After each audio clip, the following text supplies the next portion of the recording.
Chapter 619, Marriage of Ghost and Victoria. The Voldegards booked a room in a luxurious tavern.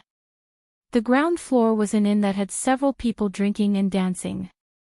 Michael, however, was not in the mood to mingle with the ground.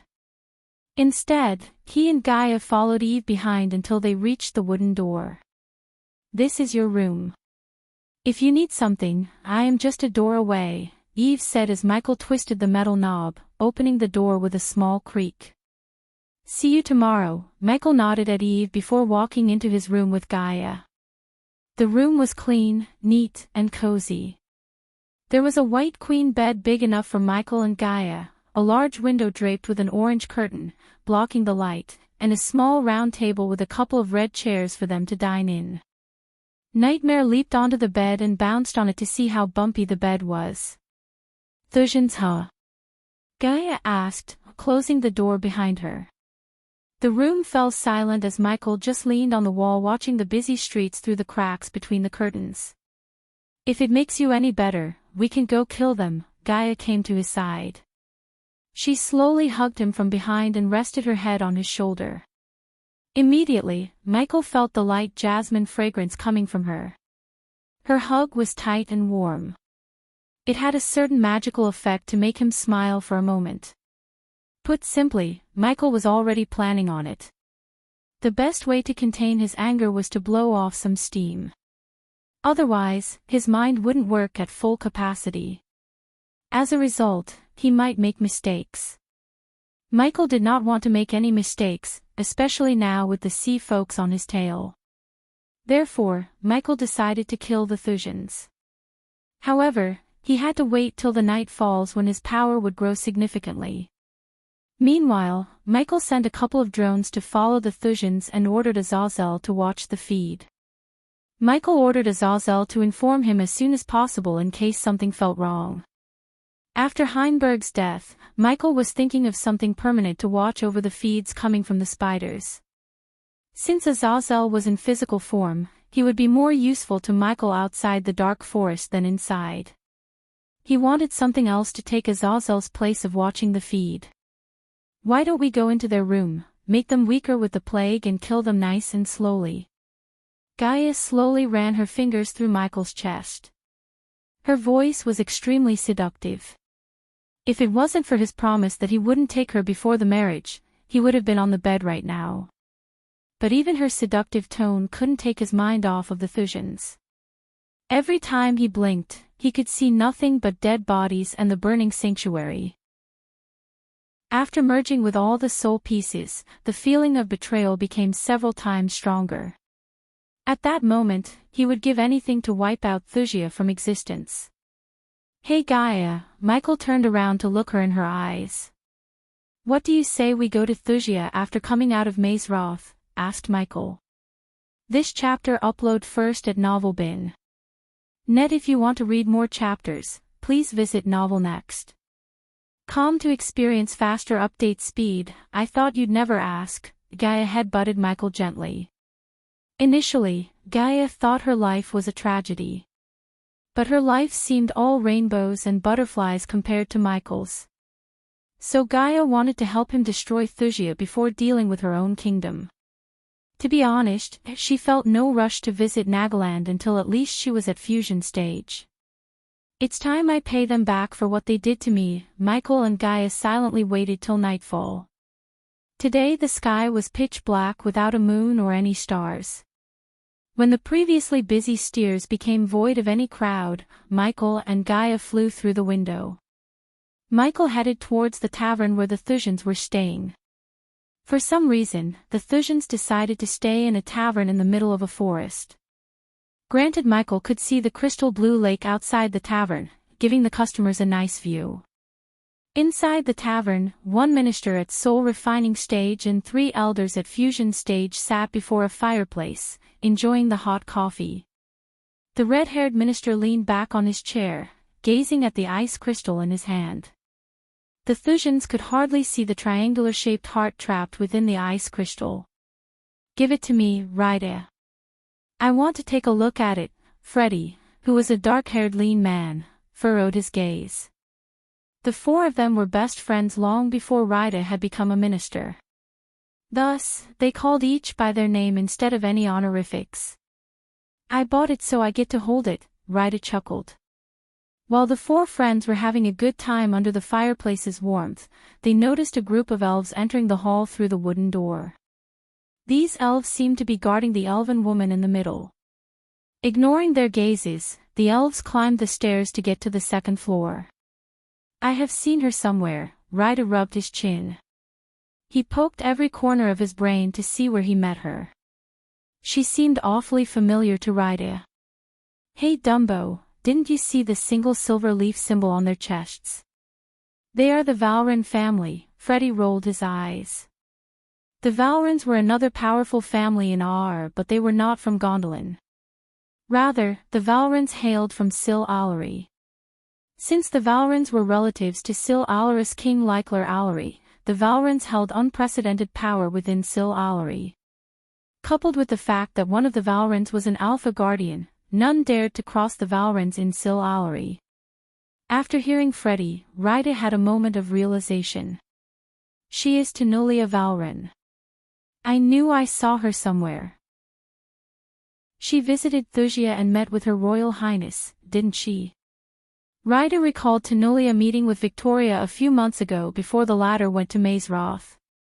They didn't know why they met, but the rumors have that Tenulia offered Victoria a position in the Guardian Guild. The rumor hadn't specified whether Victoria accepted it or not. But as far as Rida could tell, King Maxim Barnes didn't have a good thought about the Guardian Guild. So it was highly unlikely for the princess to join the Guardian Guild. Did they bid for anything? Asked Freddy. I don't think so, answered another one. They must be saving their coins for something else. I was pretty shocked that they didn't go for the Molten Plague cure, Rida said. I am pretty shocked that ungrateful brat didn't give us the cure in the first place, Freddy snickered. Among the four friends, Freddy was the one who disliked Ghost for striking a deal with the Aqua Palace instead of giving the cure for free to them. He felt Ghost was obliged to do that since they hired him as their Alchemy Guild's leader. This chapter upload first at Novelbin. Net. If you want to read more chapters, please visit Novelnext. Com. To experience faster update speed, you should vent all your anger while you still can. Freddy. You might not get a chance to do so in the future, Rida said. As a minister, he received insights into Max and Barna's decision more than his friends. One of those hot insights was Victoria's suitors. What? Freddy asked. His Majesty is thinking of marrying Her Royal Highness to Ghost, said Rida calmly. The moment Freddy and the others heard him, their bodies went rigid. They were startled as Freddy creased his brows. You're kidding. I kid you not. I heard this from one of Her Highness' friends. Rida took a long breath. They've been thinking about this for some time. I think we will hear more about this once Her Royal Highness returns from Mazeroth, Rida explained. Unlike Michael, Victoria chose to stay in Mazeroth instead of leaving for the holidays. The sole reason for her visit to Mazeroth was to locate the primordial flames. The cold flames might have gone out of her reach, but she wanted to find the second flame she saw in the save, the mysterious black flames. She stayed behind to locate this flame no matter what. What the hell? The last time I checked, he wasn't a noble by birth, Freddy protested. He was born and raised into a prominent noble family. As a result, Freddy treated the people who weren't nobles like dirt. In simple terms, he was a fascist. In fact, Freddy was one of the few who protested not to offer Ghost a position in their guild. True to his words, Freddy tried his best to block the offer. Nonetheless, Maxim Barnes overthrew their opinions and ordered Calvin to hire Ghost. If Freddy valued nobility, Maxim valued power. He wanted talented and powerful people to serve him instead of others. That way, he could rule the entire world in the future. With the cosmic stream, his dream wasn't too far. Do you think His Majesty will give a shit about nobility in this case?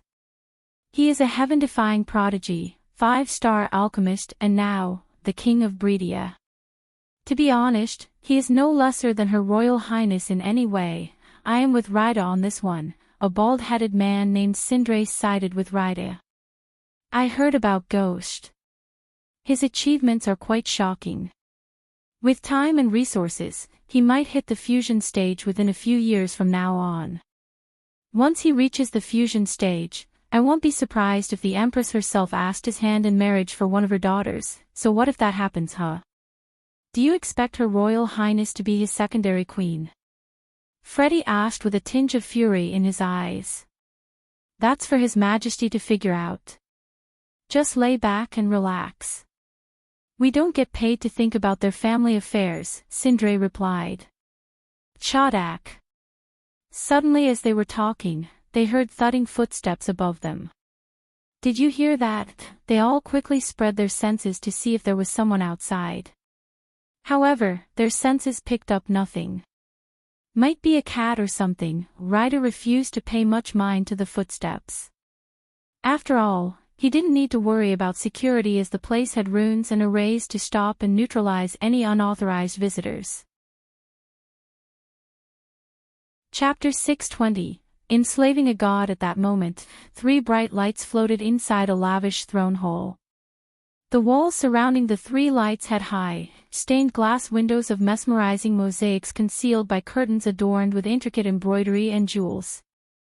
The thousands of gems on the askew ceiling danced in the flickering light while the 3 lights looked down upon the marble floor of this grand hall. Their energy radiation was none like anyone the mortals have seen except Diana. 22 years ago, these 3 witnessed Wulfric and Andreas performing the forbidden spell on Diana.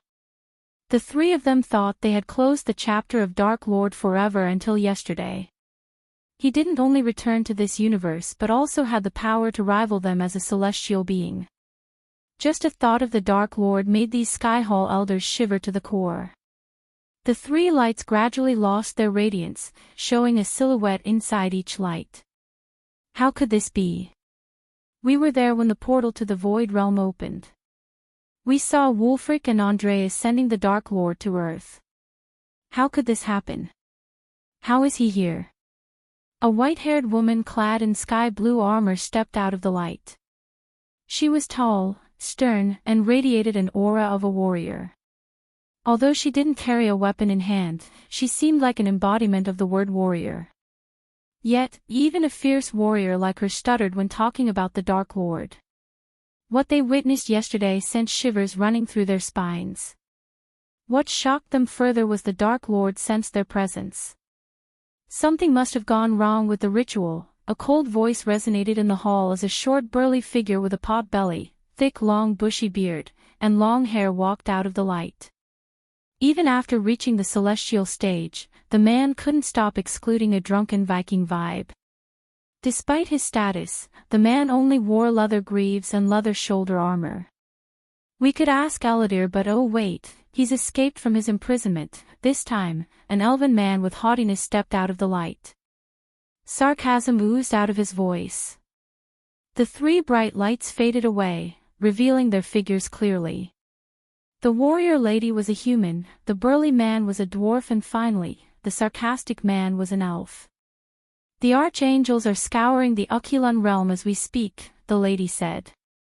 That's what you said a month ago, growled the dwarf. There is no need for any quarrel. In case you 2 have forgotten, we still have trump cards waiting to be used, the elf grinned. True to his word, the elf waved his hand as 2 figures made of smoke appeared before them.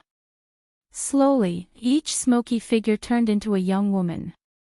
One figure wore armor set with a rounded helm and a face guard. Attached to the forehead area was a crafted leather ornament piece shaped like a lion's mouth. The shoulders were oval, short, and quite large, decorated with 3 big, curved wooden spikes on each side, lined up from back to front. She had a perfectly sculpted face, porcelain skin, and silky raven black hair. The figure floating beside the black-haired girl was a petite, golden-haired girl, dressed in purple robes. She looked a couple of years younger than the black-haired girl as she still had a tinge of childness on her face. Both these figures remained still with their eyes closed. Looking at the two figures, the human lady remained expressionless while the dwarf furrowed his busy brows. Yasmin Winston and Jennifer Voldegard, the elf hovered towards the figures he summoned. He grinned, looking at his handiwork. His hand went straight through their smoky figures when he moved his hand across their bodies. This chapter upload first at Novel Bin.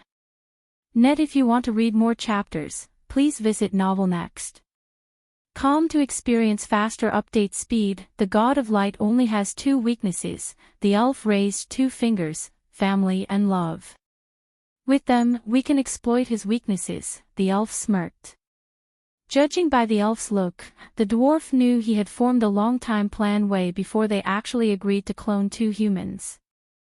Usually, the dwarf preferred to end the conflicts with his war hammer, but after taking a glance at the future, even he controlled his lust for battle and decided to be patient. The dwarf turned his head to see the lady remain calm as a lake. She didn't even bat an eye. This is how we beat the God of Light, Thorfinn Borgerson, the elf said, ridiculing the dwarf. Not by sending a bunch of shells to kill him, the elf chuckled again. Seeing the ridicule in the elf's voice, Thorfinn clenched his fist. At least I did something. What were you doing? Sitting on your ass, plotting to get your hands on the holy maiden, Thorfinn growled. Despite the dwarf's growl, the elf remained as playful as ever. What can I say? I like the thrill of the hunt. Shut up both of you. We just saw the Dark Lord and you two are acting like nothing's happening. The lady raised her voice, shutting both of them. Then, she hovered towards Yasmin Winston and Jennifer Voldegard. Like it or not, the Dark Lord is here. Which means, we all failed to imprison him. Did you even bother to think about what's going to happen to our world? Asked the lady, looking at the dwarf and the elf. The images of the future they had seen flashed across their eyes. A universe without any light or happiness, a sky painted with red, and all races void of any will to do anything other than serving the Dark Lord. Those were just a few glimpses. As much as I hate to succumb to this, we have to go with Devdan's plan. The lady looked at the elf. Although Thorfinn firmly believed fighting the Dark Lord and killing him was the only way to permanently fix the problem, he couldn't protest against Devdan. After all, the elf didn't protest when he sent his men after Noah a few months ago. But unfortunately, his men failed miserably. Thorfinn hadn't expected Noah to be that strong. Other than destroying a human restaurant, his men achieved nothing. But Devdan, we cannot kill Noah. Not after we have seen how powerful the Dark Lord is. He may be the only one who could stop him, just as the prophecy said, so what do you want me to do? Send my two perfect clones to him and pleasure him on his bed. The elf rolled his eyes, bothering not to tone down the sarcasm in his voice. No, ignoring Devad's sarcasm, the lady raised her brow like a sword. He is a god. Unlike us, his body and soul would go through metamorphoses while breaking through to the half-immortal stage. Lady Qin Jiao called it stepping into godhood. Once he steps into godhood, the odds of us killing him will plummet. But reaching godhood comes with a price. During his breakthrough, he would be as powerless as a fish in a barrel. We have to take advantage of that time, the lady declared. Her goal was not to kill Noah nor to stop him from reaching godhood. The real goal was to ensure Noah would serve the Sky Hall as his sister. After living their lives as gods in this universe, none of the elders were willing to serve anyone else, including the God of Light or the Holy Maiden herself. I assume you have a plan, including my clones, Devdan asked her. This chapter upload first at Novel Bin. Net. If you want to read more chapters, please visit Novel Next. To experience faster update speed, do you remember the forbidden spell we used on Diana to alter her memories? She asked as the dwarf and elf slowly nodded their heads. Our rune masters had altered the spell to my preferences. Now we could use the spell on Noah during his ascension to godhood to alter his memories. Once we succeed, the God of Light will be our weapon and a slave, finally, a grin emerged on her face. Just the thought of controlling a god gave a certain pleasure despite the situation. That still doesn't help us locate the Dark Lord. Besides, what if he already knows what we did to him and his family? Asked Thorfinn. If he did, we wouldn't be here talking to each other, Devdan said. No more trying to kill Noah from now on, Thorfinn. Instead, send him a few gifts to make him stronger. He would find the Dark Lord for us. We will end whoever hails victorious in the final battle. The Sky Hall doesn't need a god to serve. The lady turned around and walked away from Thorfinn and Devdan. We are the gods, she exclaimed before vanishing into thin air. After she left the place, Thorfinn turned his focus to the two human clones before him. So what the hell happened to the real Yasmin Winston and Jennifer Voldegard? Asked Thorfinn, although he had a good idea about their fate knowing Devdan. You cannot put two souls in one body, Thorfinn, said Devdan nonchalantly. Stop your bullshit. You killed them. Killing is a strong word. They sacrificed themselves for the greater good. Isn't that what we all want? Thorfinn felt like coughing up blood. He had lived for hundreds of years, yet he had never seen such a selfish person like Devdan in his life. So hearing the elf talking about sacrificing for the greater good sounded like bullshit to him. Devdan on the other hand just ignored the dwarf's glare. You heard the lady, no more trying to kill Noah, Thorfinn. Keep your dogs on leash, Devdan patted Thorfinn on the shoulder. He then just waved at the smoky figures as they slowly vanished into thin air. Sometimes, Thorfinn wished he could just kill Devdan. Although they had reached the celestial stage and lived for thousands of years, their enmity ran deep. The only thing that kept them from killing each other was their common enemy, the Dark Lord. Otherwise, each elder would have plotted to kill the other and succeeded a long time ago. Think about it, Devdan, I am not a smartass like you, but even I could see if the spell failed to mess with Noah's head, you would end up paying for what you did to his cousin and his sweetheart. So pray to your elven gods for the spell to work. Otherwise, you'd wish my ways had worked. With one last grin, Thorfinn disappeared from the room as well. After they had all left, Devdan waved his hand again. This time, a silhouette resembling Rowena appeared before him. When everything's over, you and I will rule this universe together, darling.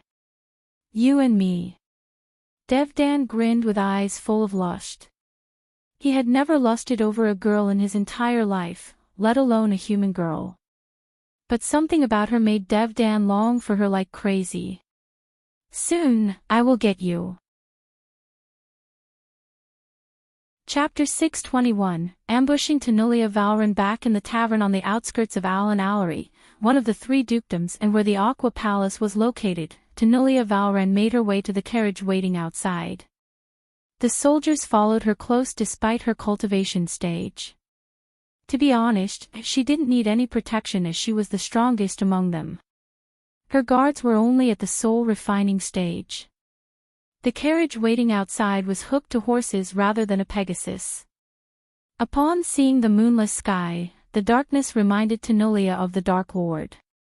Only then did she notice the horses hooked onto the carriage instead of Pegasus. Her furrowed brow made the old man shudder. As a human, the old man knew the elves' tendency to punch the humans. However, he was lucky that Tanulia wasn't in the mood to punish him. Moreover, she felt riding the carriage instead of flying may be a good way to calm her mind and soul. My lady, the Pegasi fell sick. Please forgive my incompetence. The old man quickly dropped to his knee. Rise, Tanulia waved her hand. Just drive the carriage to Thera, Tanulia said before opening the carriage door with a small clicking sound. Yes, my lady, the old man frantically nodded and hopped onto the driver's seat. The surrounding elves were displeased to ride the horses like humans, but they had no choice. After entering the carriage, Tanulia settled onto her seat. A small orb of light illuminated the interior. It was decorated with dark purple walls and cushions to make the journey as cozy as possible. The old man slapped the reins as the horses neighed. The horses then clip-clopped on the pavement built through the forest. Sitting inside the carriage, Tenolia hardly felt any bumps. Tenolia closed the curtains and flicked her wrist. Soon, a golden parchment appeared in her hand. After opening the parchment, she saw a few lines of a message written in a rush.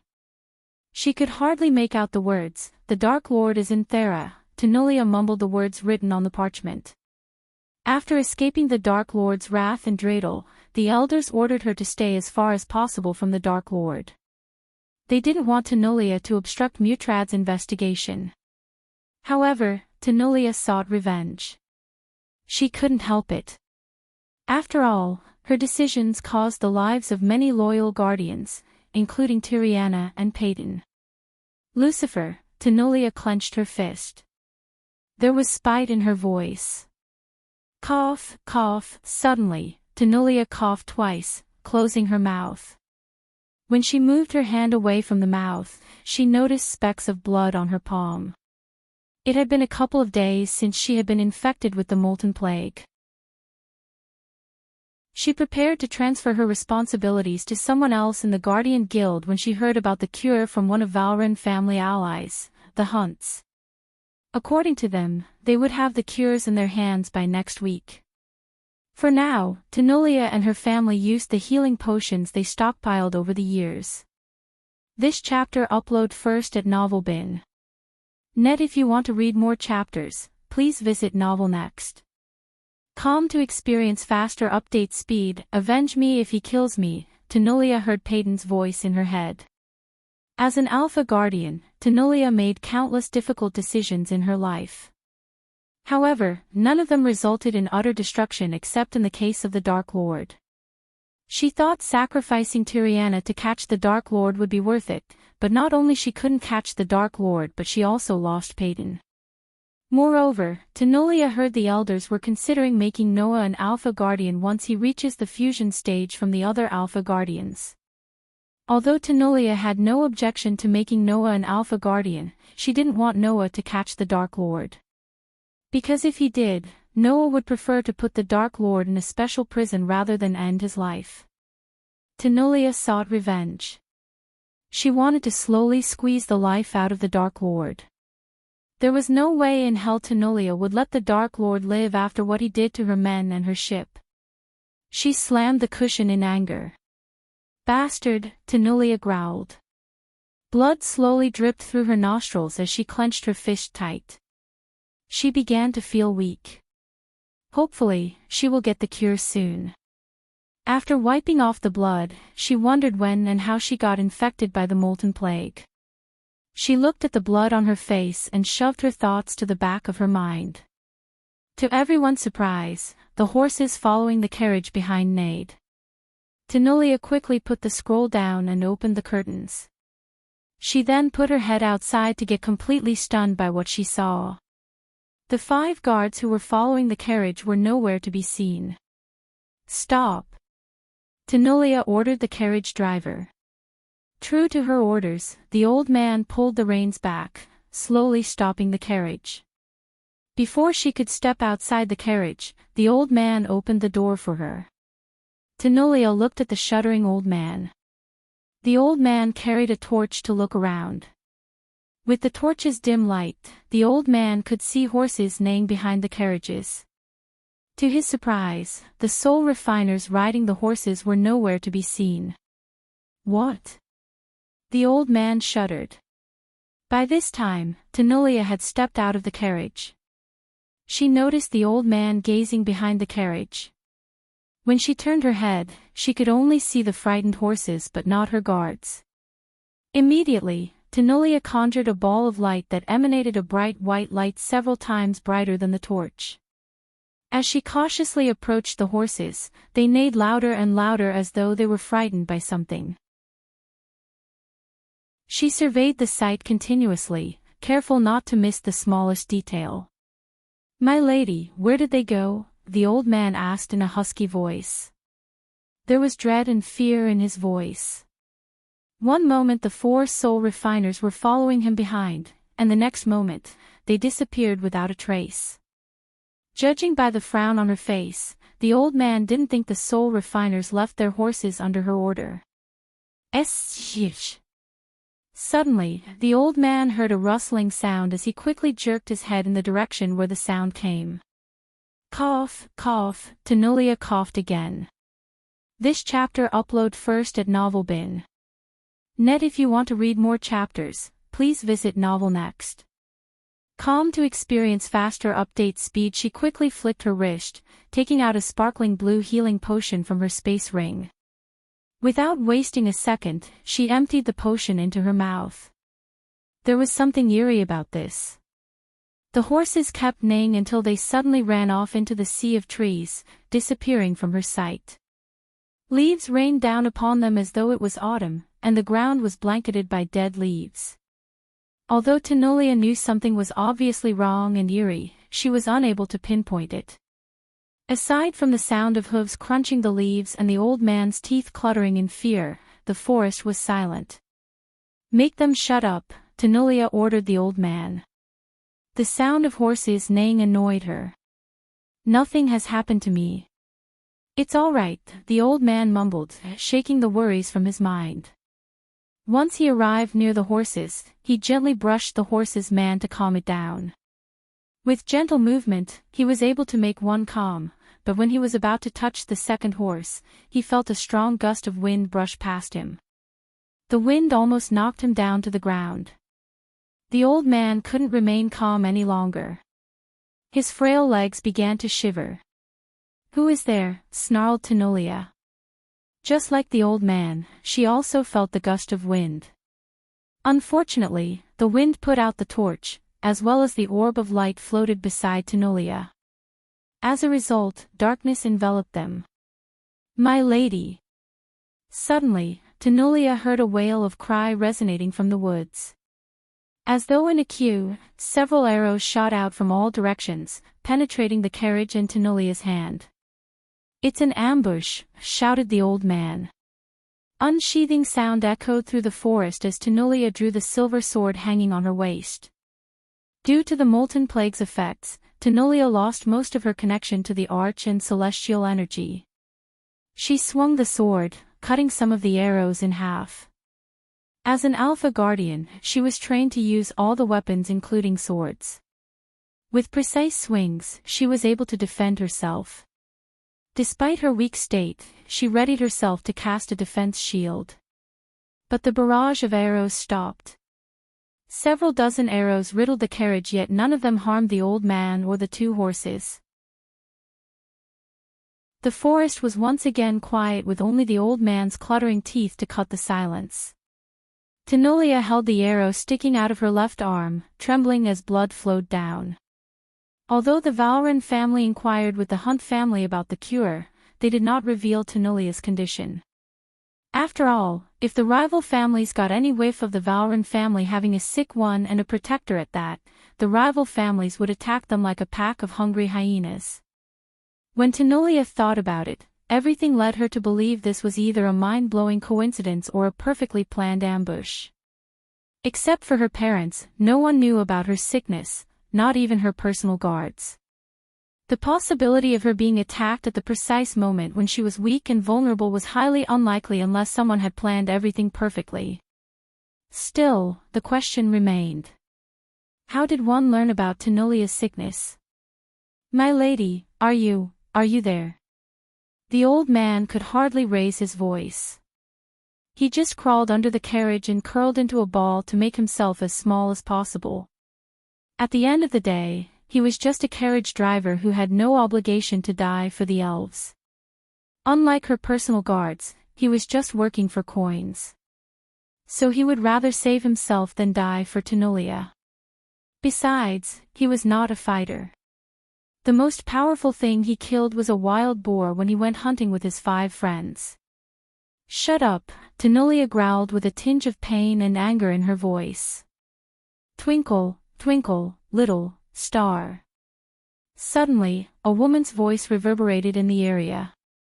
Tenolia's pain was slowly replaced by shock. She wanted to catch the ambusher, feed her to the dogs and personally hang her by the neck. How I wonder what you are, the mysterious woman spoke slowly. Up above the world so high, like a diamond in the sky, as soon as Tenulia heard this phrase, her body went rigid.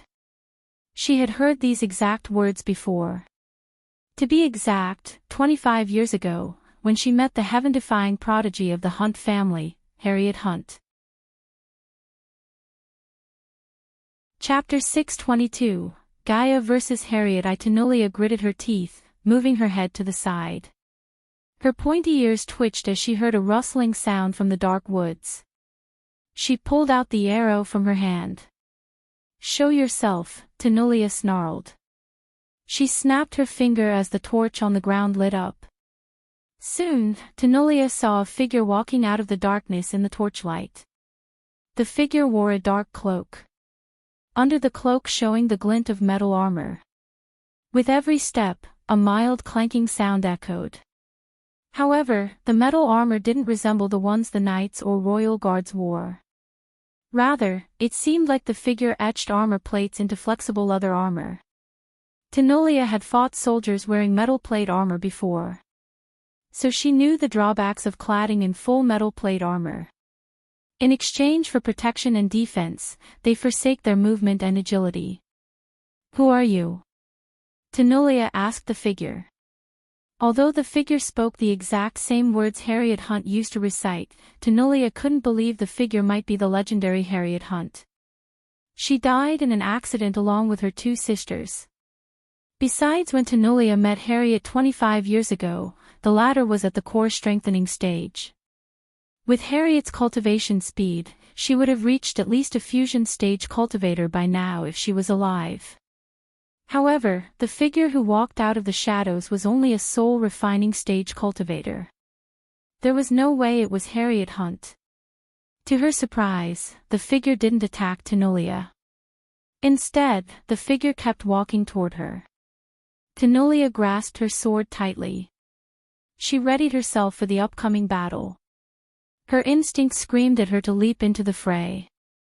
But to his astonishment, the figure didn't even unsheath the two swords that formed an X behind her back. Instead, the figure snapped her finger as several objects hit the ground beside Tenulia without a heavy thudding sound. Tenulia turned her gaze towards the objects only to realize they were her personal guards. In the dim light, Tenulia saw the deep cuts across their necks. They died with their eyes open. Despite their cultivation level, the woman slit their throats without a problem. Tenulia slowly picked herself from the ground. Answer me, snarled Tenulia. With no personal guards and energy, Tenulia knew it was going to be a battle of life or death. The odds were not in her favor. Tenulia Valren. Next time you want to sacrifice someone else for your benefit, sacrifice yourself. Harriet slowly cracked her knuckles. Boom! Harriet raised her leg, sending a powerful kick to Tenulia's chest. The kick contained enough force to send Tenulia flying and colliding with the carriage. The horses neighed violently. Arg! Tenulia hit the ground with a small thud, a deep growl escaping her mouth. The old man, on the other hand, did not bulge from under the carriage. He just curled himself further, tightly closing his eyes. Through the small gap between the ground and the carriage, the old man saw Tenulia coughing up more blood. A few seconds after Tenulia hit the ground, Harriet dashed at Tenulia in a blink of an eye. The latter just grabbed Tenulia by her hair and picked her up. Thawed. This chapter upload first at Novelbin. Net. If you want to read more chapters, please visit Novel Next. Calm to experience faster update speed. Harriet slammed Tenulia's head against the carriage. Why? Thawed. Harriet slammed Tenulia's head again. Can't. Yet again she slammed Tenulia's head. You, again, or yourself. The carriage trembled each time Harriet slammed Tenulia against it. Cracks began to form in the carriage where Harriet kept slamming Tenulia's head against. Because Tenulia had lost her connection to the energies, her body wasn't strong enough to withstand the blows. As a result, the back of her head split open. To the vampires. Tenolia hit the ground again with a sharp pain in the back of her head. When Harriet picked up Tenolia, the latter mustered all the remaining strength in her body and stabbed Harriet. The pair of killing intent-filled eyes under the dark hood glared at Tenolia before grabbing her sword. Harriet yanked the sword out of Tenolia's hand. Ah! With a roar, Harriet punched Tenolia right in the abdomen. Tenolia managed to block the punch using her forearm. But to Tenolia's horror, the punch carried enough force to make her fly towards a nearby tree. She hit the trunk and splintered wood flew. She coughed as pain coursed through her entire body. Tenolia looked at her arm to see a white bone sticking out in the dim torchlight. Even though Tenolia lost her ability to use energy, she could still gauge someone else's power level. The woman might be at the soul refining stage, but her punch carried the force of a fusion stage cultivator. Tenolia doubted she could fight the woman toe-to-toe with her full cultivation and win. The woman was a monster. Tenolia had no doubt in that matter.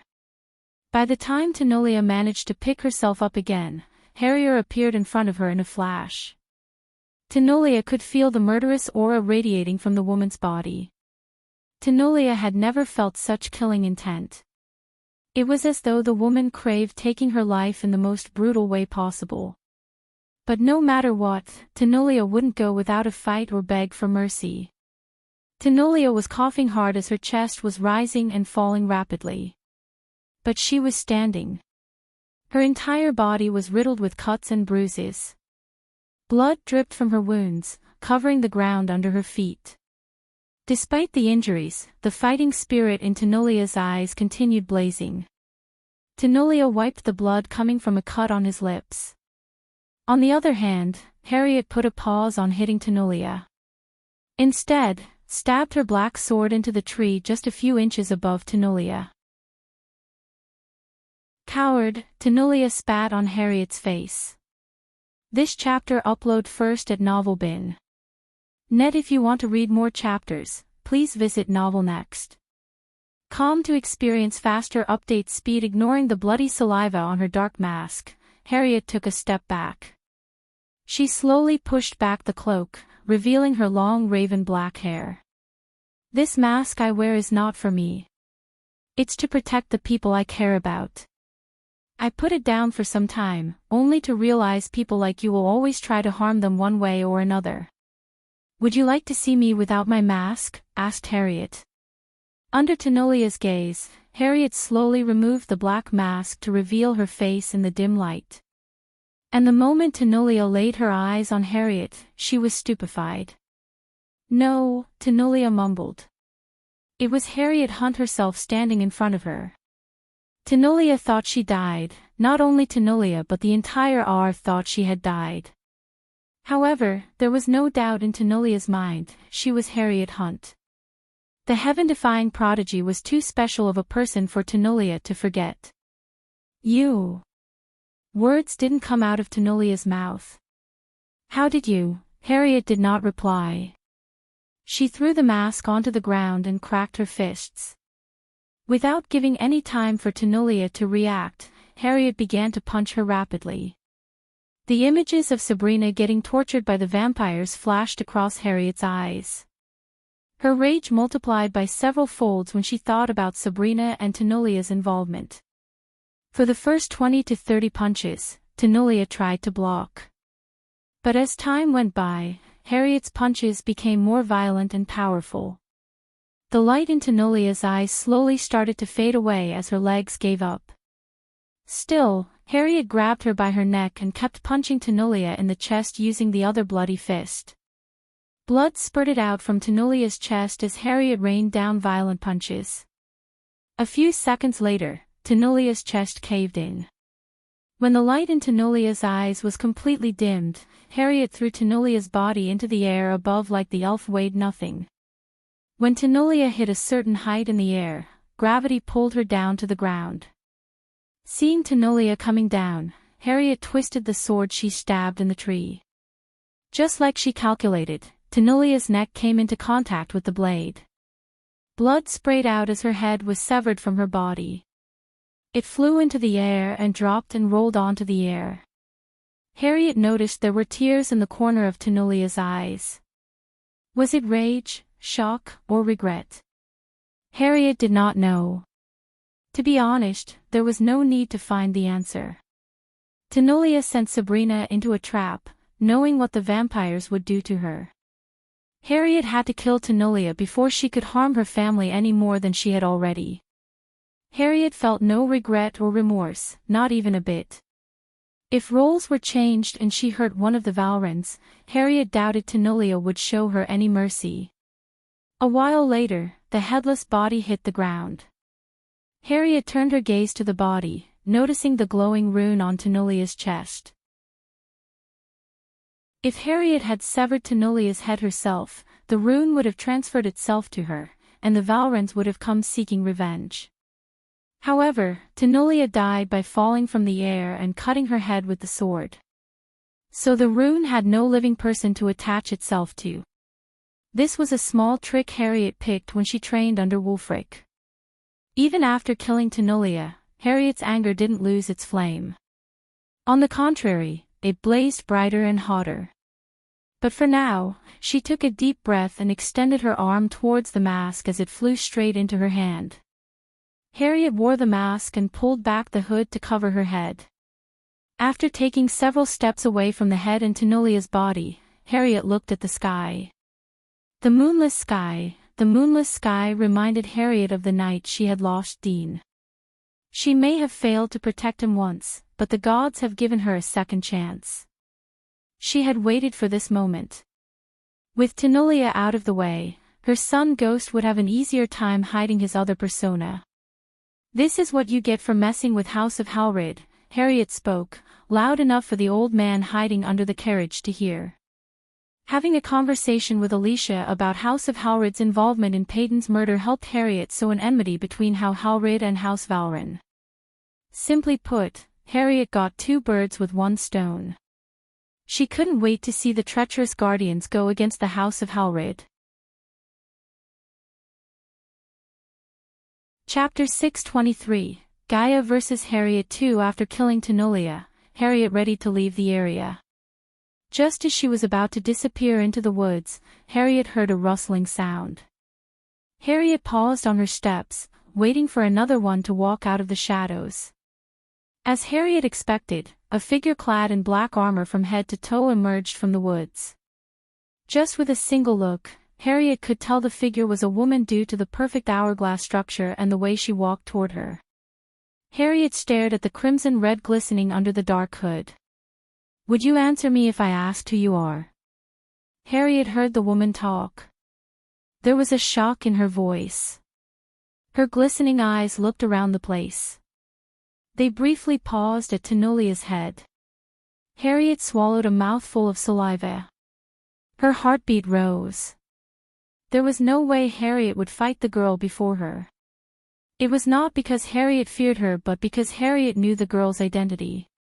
Under all the armor and hood, Harriet knew it was Elia, her son Ghost's fiancée. Since Harriet knew the Dark Lord was Ghost, naturally his fiancée would be the Dark Queen. Unlike Noah, Ghost dedicated himself to one woman. So it wasn't hard for Harriet to see through Gaia's disguise. "I wish I could answer you," Harriet sighed. "The Dark Lord wants to see you, woman. So it would be wise to accept the invitation," Gaia said in her demonic voice. To Michael and Gaia's surprise, when Michael and Gaia arrived at the inn, they saw Tenulia Valron. Initially, they planned to murder the Thusians, but after seeing Tenulia, they changed their plans. Michael chose the Thusians, while Gaia decided to follow Tenulia with the weaponized plague to weaken Tenulia and her men. However, she was utterly stunned when she noticed someone else was following Tenulia. Moreover, Gaia saw the woman effortlessly taking out 4 soul refiners like they were nothing. Due to her curious nature, Gaia stood behind and watched everything. She was completely taken aback to see the woman brutally murder Tenulia. "I can't ask you to trust me, but step aside."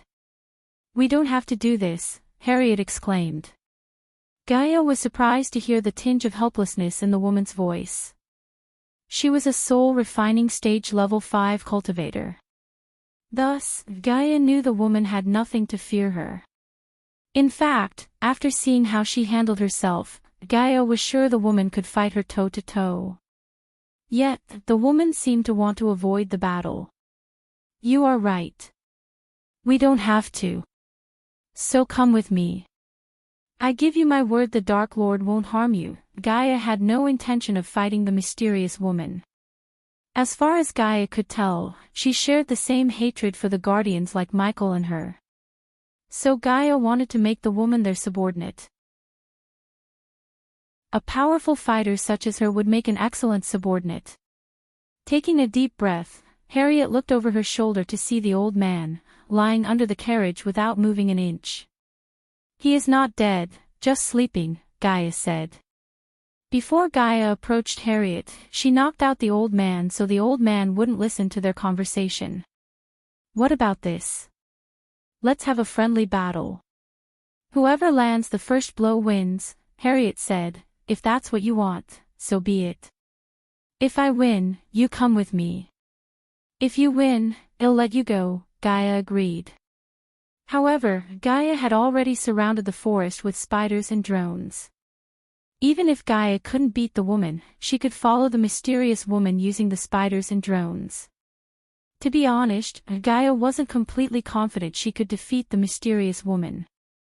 As a warrior, Gaia was able to tell the mysterious woman was someone who had experienced hundreds of battles. This chapter upload first at Novelbin. Net. If you want to read more chapters, please visit Novel Next. To experience faster update speed, I have to bring her to Michael, Gaia said to herself. She heard the mysterious woman recite a phrase similar to Michael's. Gaia wondered whether she could be connected to Michael somehow. Harriet, on the other hand, hated to fight her daughter-in-law. Elia was her family, but Harriet would rather fight Elia than her own son. She had a better chance of defeating Elia than Dean. Suppose Dean recognized her face, everything Harriet had done would go in vain. No matter what happened, she must protect her identity. Gaia slowly made her way to Harriet. To Gaia's surprise, Harriet didn't unsheath her swords. Instead, she just cracked her knuckles. Upon getting closer to Harriet, Gaia released the fear toxin from her suit of armor. However, Harriet noticed the change in the air. Fortunately, she was immune to all the poisons and illnesses thanks to her ancient god Aurora's blood coursing through her veins. When Gaia and Harriet met in the middle, Gaia threw her fist, aiming for Harriet's head. The latter managed to bend back and avoid the fist. As soon as Harriet dodged the fist, she raised her leg to kick Gaia in the abdomen, but the latter swayed her body to the side, avoiding the kick. Without giving Harriet a second to react, Gaia leaped into the air, attempting to land a kick on Harriet's head. Chuck! Chuck! Chuck! Harriet kept blocking the kicks using her hands as Gaia traveled in the air for a couple of minutes. Blocking her kicks, Harriet's hands started to numb, but she continued to do so. Finally, after blocking almost 60 kicks, Harriet grabbed Gaia's leg and threw her against a nearby tree. Yet, Gaia managed to kick the tree, stopping herself from colliding with the tree. Her kick had enough power to create cracks in the bark. Splinters flew in all directions as the leaves rained down due to the force. Before her feet could touch the ground, Gaia boosted herself using the tree and shot toward Harriet like an arrow. Her shock wave created by Gaia's boost obliterated the poor tree into pieces. Harriet was surprised to see Elia's speed and her battle awareness. The dormant warrior deep down Harriet woke up excitedly. When Gaia's fist was about to hit Harriet's face, Harriet spun around to kick Gaia in the face. Just as she surprised Harriet, the latter surprised Gaia. Luckily, Gaia managed to grab Harriet's leg as they both fell to the ground. They both quickly kicked up almost at the same time. "You are good," Gaia said, admiring the mysterious woman. "I can say the same to you," Harriet said. Her son's choice was spot on. Elia was a perfect match for him in every way. It was a pity Harriet had to fight her loving daughter-in-law.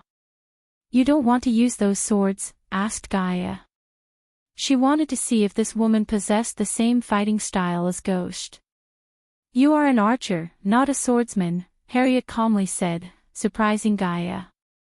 Gaia couldn't help raising her brow behind her mask. How did she? Might be a lucky guess. Gaia shook off the doubts in her head. "I don't want to hurt you, but I don't want to hold back either. After all, the longer we stay here, the less safe we are," said Harriet. This chapter upload first at Novelbin. Net. If you want to read more chapters, please visit Novel Next. To experience faster update speed, Gaia and Harriet began to walk in a circle, keeping 5 meters distance from each other. They were poised to defend themselves from the other. "You could come with me," Gaia kidded as Harriet sighed. She almost wished she could go with Elia and tell her son everything. However, she did not want to put her son in more danger than he was already in. In case Skyhall was watching her, meeting her son would be like leading them straight to their target. So until she kills the Skyhall elders, she wouldn't meet Dean, although she wanted nothing more than to meet him and tell him she was his mother. "Let's finish our little duel," Harriet cracked her neck. As soon as she did this little movement, Gaia creased her brows. She had seen Michael do the same as the mysterious woman did. Coupled with the rhyme she recited, Gaia was almost sure this mysterious woman was somehow connected to Michael. But who she was to Michael remained the question. Besides her shock, Gaia wondered how she was still standing instead of trembling due to the fear toxin's effects. Yet, the woman didn't reveal a single sign of distress as Gaia expected. Whoosh! As Gaia was in doubt, Harriet dashed at her. This time, Harriet's speed was several times faster than before. Gaia could only see a blue, not her entire figure. Still, Gaia's battle instincts made her sway her body and bend down to evade Harriet's punch. Her evasion was short-lived as Harriet grabbed Gaia's hand in the blink of an eye and twisted it back. "Arg!" Gaia growled, running towards a nearby tree. Before Harriet could punch Gaia in the gut to land the first blow, Gaia ran onto the tree, twisted her body, and jumped back, releasing her hand from Harriet's clutch. As soon as Harriet heard Gaia's feet hitting the ground behind her, she punched the tree in front of her. Her punch contained enough force to create a shock wave that put a hole in the tree and created a shock wave. The shock wave blasted both of them backward, knocking Gaia off balance. As a result, Gaia lost her chance to punch Harriet in the back. At this moment, Harriet's battle experience provided her an edge over Gaia. Harriet leaped up, going upside down directly above Gaia's head. Then, she quickly grabbed Gaia by her shoulder and squeezed hard enough to make Gaia growl in pain. Gaia felt a sharp pain in her shoulder. She wanted to dash away, but her body refused to move. It felt as though her body was paralyzed. "What did you?" Gaia's voice trailed off. "If God's permits, I will teach you this technique." Harriet landed behind Gaia, whispering into her ears. "I win." Harriet gently punched Gaia in the shoulder instead of punching her like she punched Tenolia. "Wait!" Gaia tried to stop Harriet only to see her exhale deeply before flying into the sea of trees. "Michael!" Gaia sent a sliver of arch energy to the earpiece in her ear to connect to Michael.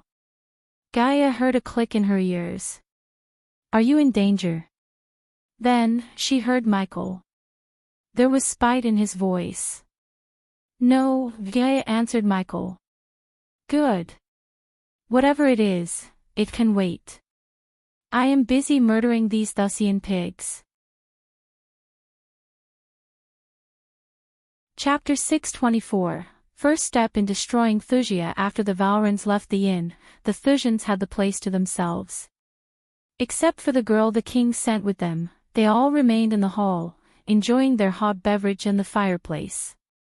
Unknowing to them, a fifth figure entered the tavern through the roof. "What do you think we'll get tomorrow?" Freddy asked Rida and the others. I have no idea. The Aqua Palace keeps a tight lid on the items for the upcoming rounds. We can get information about the warm-up items, but it's impossible to get something about the others. But whatever they are, His Majesty gave me full authority to buy whatever I see that would make Thusia stronger, said Raido with a tinge of pride in his voice.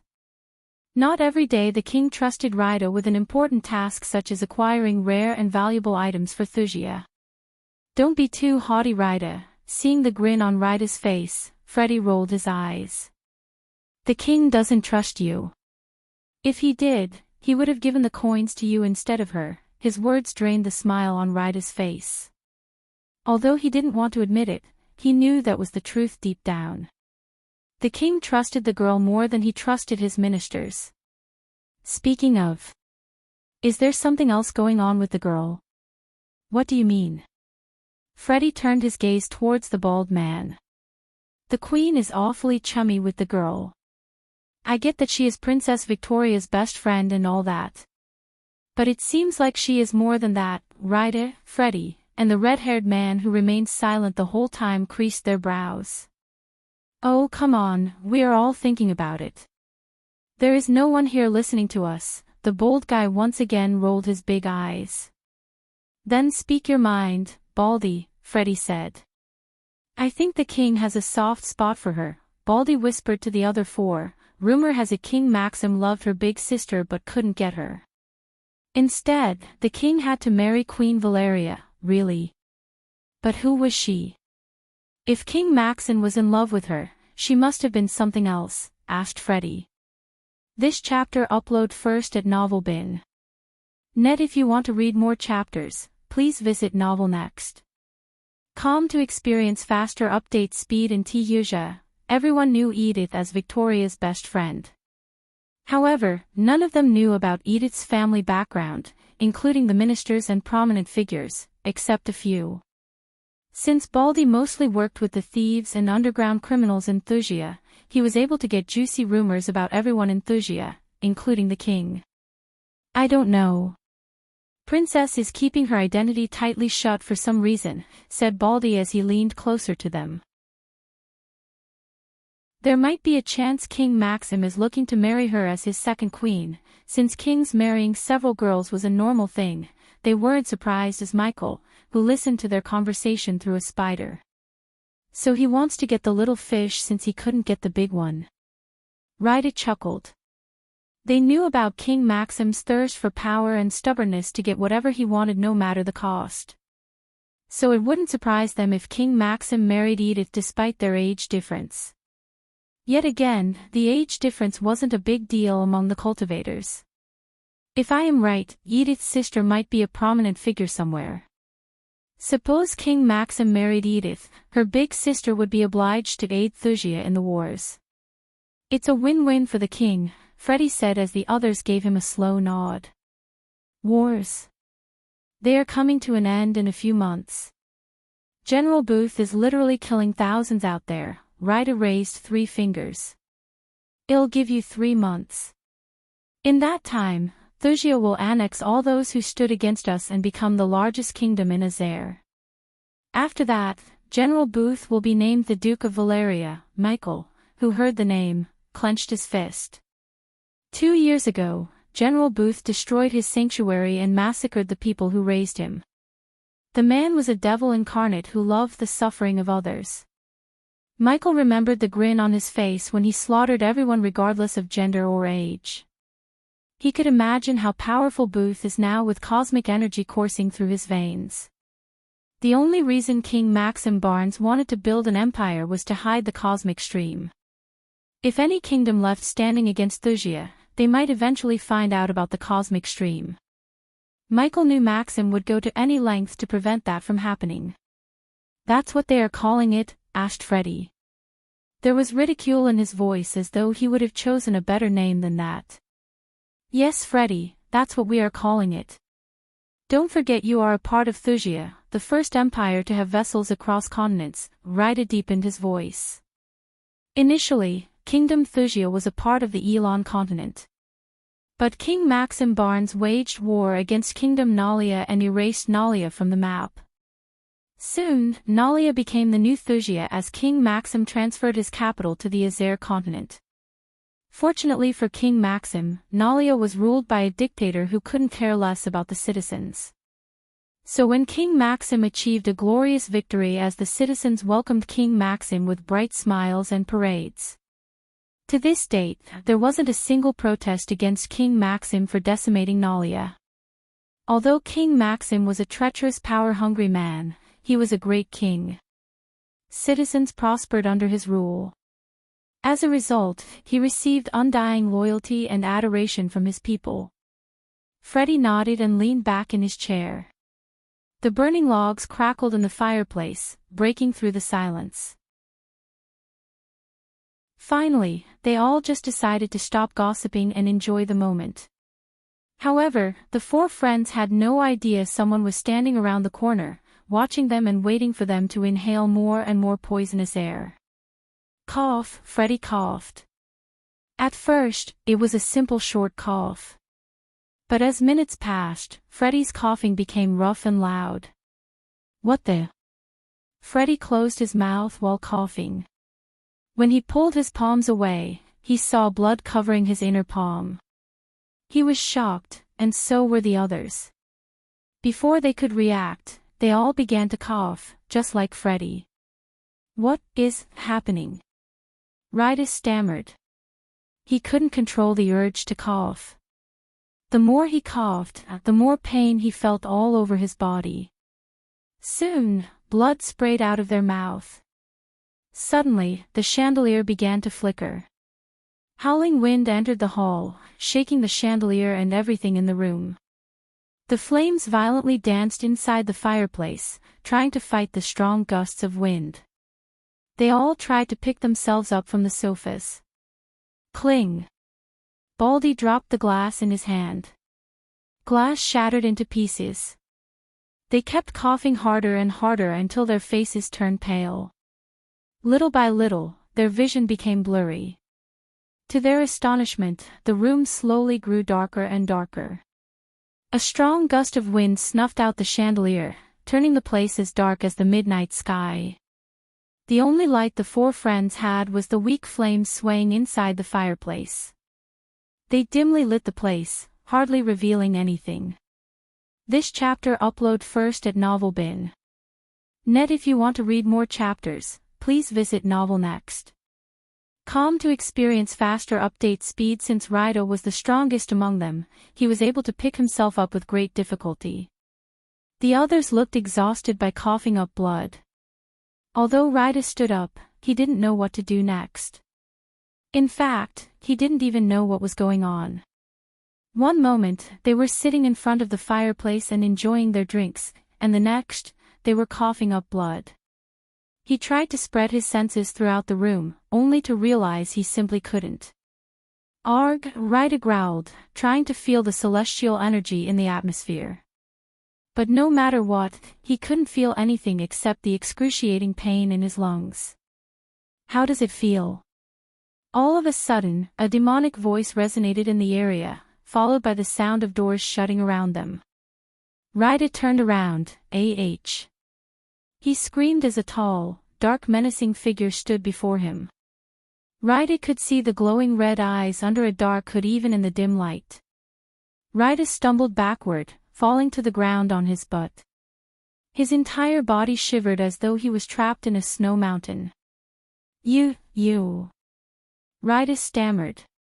He was immediately flooded with everything he heard about the Dark Lord from the spies. Even though he currently lived in Thusia in Azer, he hailed from Elon. Every time he traveled to Elon through the portal in Thusia, he would hear something about the Dark Lord. The nobles were terrified of him while a group of commoners worshipped him. Everything he heard from his relatives and friends in Elon flashed across Ryder's eyes. Many nobles left Elon fearing the wrath of the Dark Lord. Without even Michael introducing himself, Ryder recognized him as the Dark Lord thanks to his menacing suit of armor.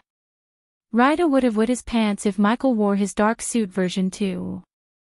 This one he currently wore was the old suit, with full dark robes, hood and a cape.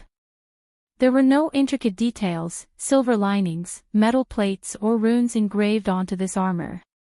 Rather, it was a plain black suit of armor.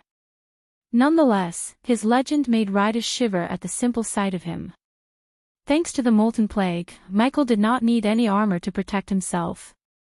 Michael saw Ryda crawl back in fear. But before he could deal with the Thusians, Michael waved his hand as the crystal containing the ice dragon's heart flew straight to his hand from the table beside. Michael didn't even check the ice crystal as he put it into his system storage. Nightmare advised Michael to kill the Thusians later after they bought a few items. This way, not only Michael would get their lives but also their items. However, Michael didn't go with Nightmare's plan, although it was a great plan. Instead, Michael wanted to kill the Thusians as soon as possible. He might not get an opportunity like this ever again. No matter what, he wanted them dead. Every single one who helped King Maxim would die by his hand. After all, he promised himself he would destroy Thusia piece by piece. Leave us alone. Ryda managed to utter these words. He wasn't going to beg the Dark Lord for mercy, as he would rather die than beg him. But no amount of begging would save them. Just by serving King Maxim loyally ensured their deaths in Michael's hands. "You are going to have a long, painful night," Michael exclaimed. Black lightning crackled around his wrist. Michael was about to strike Ryda with the lightning bolt when he heard Gaia's voice in his head. "Michael, are you in danger?" asked Michael. "No, good. Whatever it is, it can wait.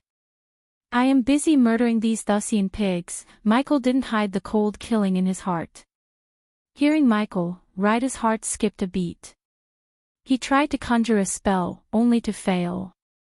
"Let's begin," said Michael. "The novel will be updated first on this website.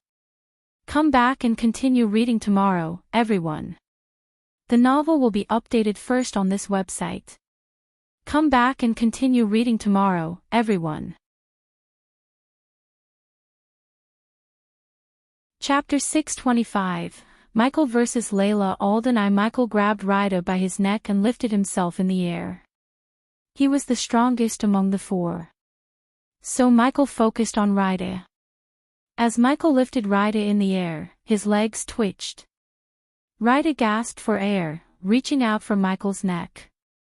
Ryda wanted to squeeze Michael's neck, yet he simply couldn't reach his neck. Still, Ryda tried until the lack of oxygen to his brain made his hands lose strength. Boom! Michael slammed Ryda on the wooden table. Wooden splinters flew in all directions. Arg! Ryda coughed more blood. Michael ignored Ryda's pain because inflicting as much pain as possible was his intention. "Are you a loyal and reasonable person?" Michael asked Ryda. Slowly, Michael placed his boot on Ryda's feet. "Are you a loyal and reasonable person?" Michael repeated his words with a more deep voice than before. "Yes." Ryda felt an excruciating pain in his feet as Michael applied a little bit more pressure. Ryda could hardly breathe. "Yes." Ryda shouted as loud as he could. He hoped answering yes would make the Dark Lord stop crushing his feet. Luckily, Michael did stop crushing Ryda's feet. "Loyal to Thusia." Michael snickered. For a moment, Michael just looked around the hole. He then raised his hand upwards, sending a powerful blast of wind. It destroyed the roof, putting a large hole directly above Michael. As a result, Michael felt more powerful under the dark sky. "Get up," Michael walked towards Freddy, who hated Ghost. "Leave him alone," Ryda stammered. Freddy, Michael devilishly chuckled before picking Freddy off the ground by his neck. "I can literally smell the racism in you." Michael gently squeezed Freddy's neck until his face lost all color. While Michael was squeezing, a small needle extended from Michael's wrist, injecting the antidote to molten plague into Freddy's body. Why? Michael wanted Freddy and everyone to feel the pain. A few seconds later, Freddy slowly opened his eyes. His brain didn't even process what was in front of him when Michael slammed Freddy to the ground. Before even Freddy could scream, Michael kicked Freddy in the chest. His kick produced a cracking noise as though Michael had broken several ribs in Freddy's chest. Freddy coughed and groaned in pain. Meanwhile, Michael turned his gaze towards Baldy, who dealt with an underground criminal empire in Wuxia. Just like he did to Freddy, Michael injected Freddy with the antidote before torturing him. To be honest, Michael hated torturing and wasting time with his enemies. However, he had some exceptions when it came to Wuxia. What happened? Baldy mumbled. This time, Michael waited till Baldy to clearly see his face. He was curious to see how Baldy would react. Arg! Baldy groaned in utter fear. His eyes went wide as his face completely lost any color. The man shuddered. To Michael's surprise, Baldy's body twitched frantically. A few seconds later, his body stopped twitching as well as his breathing. This chapter upload first at Novelbin. Net. If you want to read more chapters, please visit Novel Next.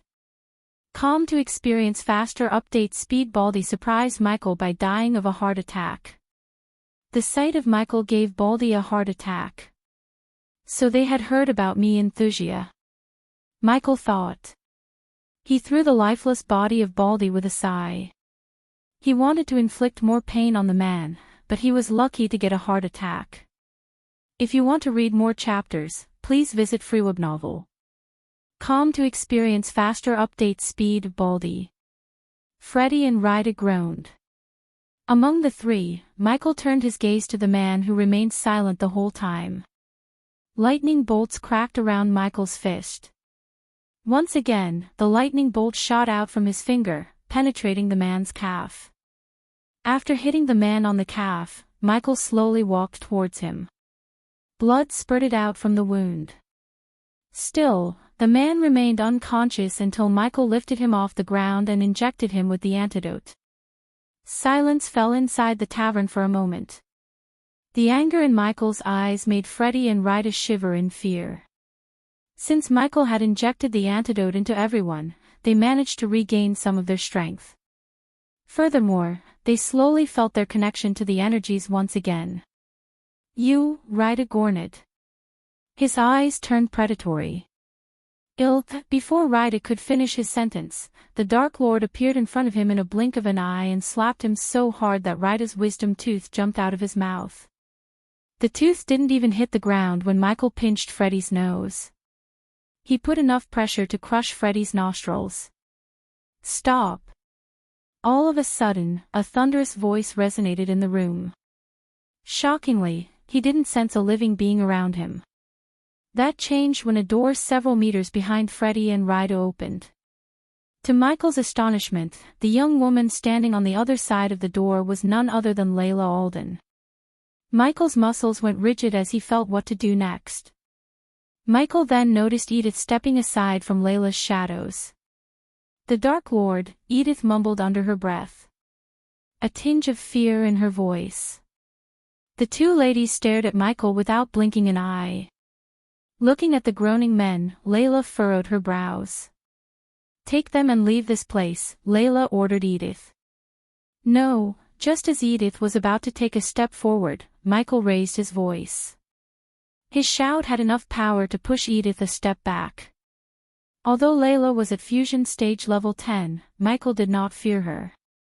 In his full Dark Lord form, he could fight toe-to-toe with any fusion stage cultivators. If Michael wanted, he could make them powerless with Molten Plague and then kill them as easily as killing ants. Michael hesitated to use the Molten Plague on Layla. After all, he had a soft spot for Layla in the corner of his heart. Suddenly, a dread of a feeling hit Michael's core. He immediately summoned the system. System, am I still immune to Layla's attacks? Yes, the system answered nonchalantly. Several months ago when Michael and Layla Alden visited the treacherous ocean, Michael had to spirit walk Layla due to her sudden impulse to harness the first energy. As a result of the spirit walk and absorbing the first energy, the system put a rune in both Michael and Layla's souls, preventing Layla from hurting Michael. At that time, it saved Michael. However, that invulnerability would cause his identity to be exposed if Michael didn't do something. Disable that, Michael ordered the system. No can do host. You should have upgraded the system before asking this. The system almost sounded as though it had enough of Michael's hesitation to upgrade it. Not that Michael didn't want to upgrade the system, but other things such as saving badass points to find the cure and legendary skill took higher priority. As soon as the auction ends, Michael would upgrade the system. That was his first thing to do next. He just needed 200,000 badass points for the upgrade. Time for Plan B then. Michael took a deep breath.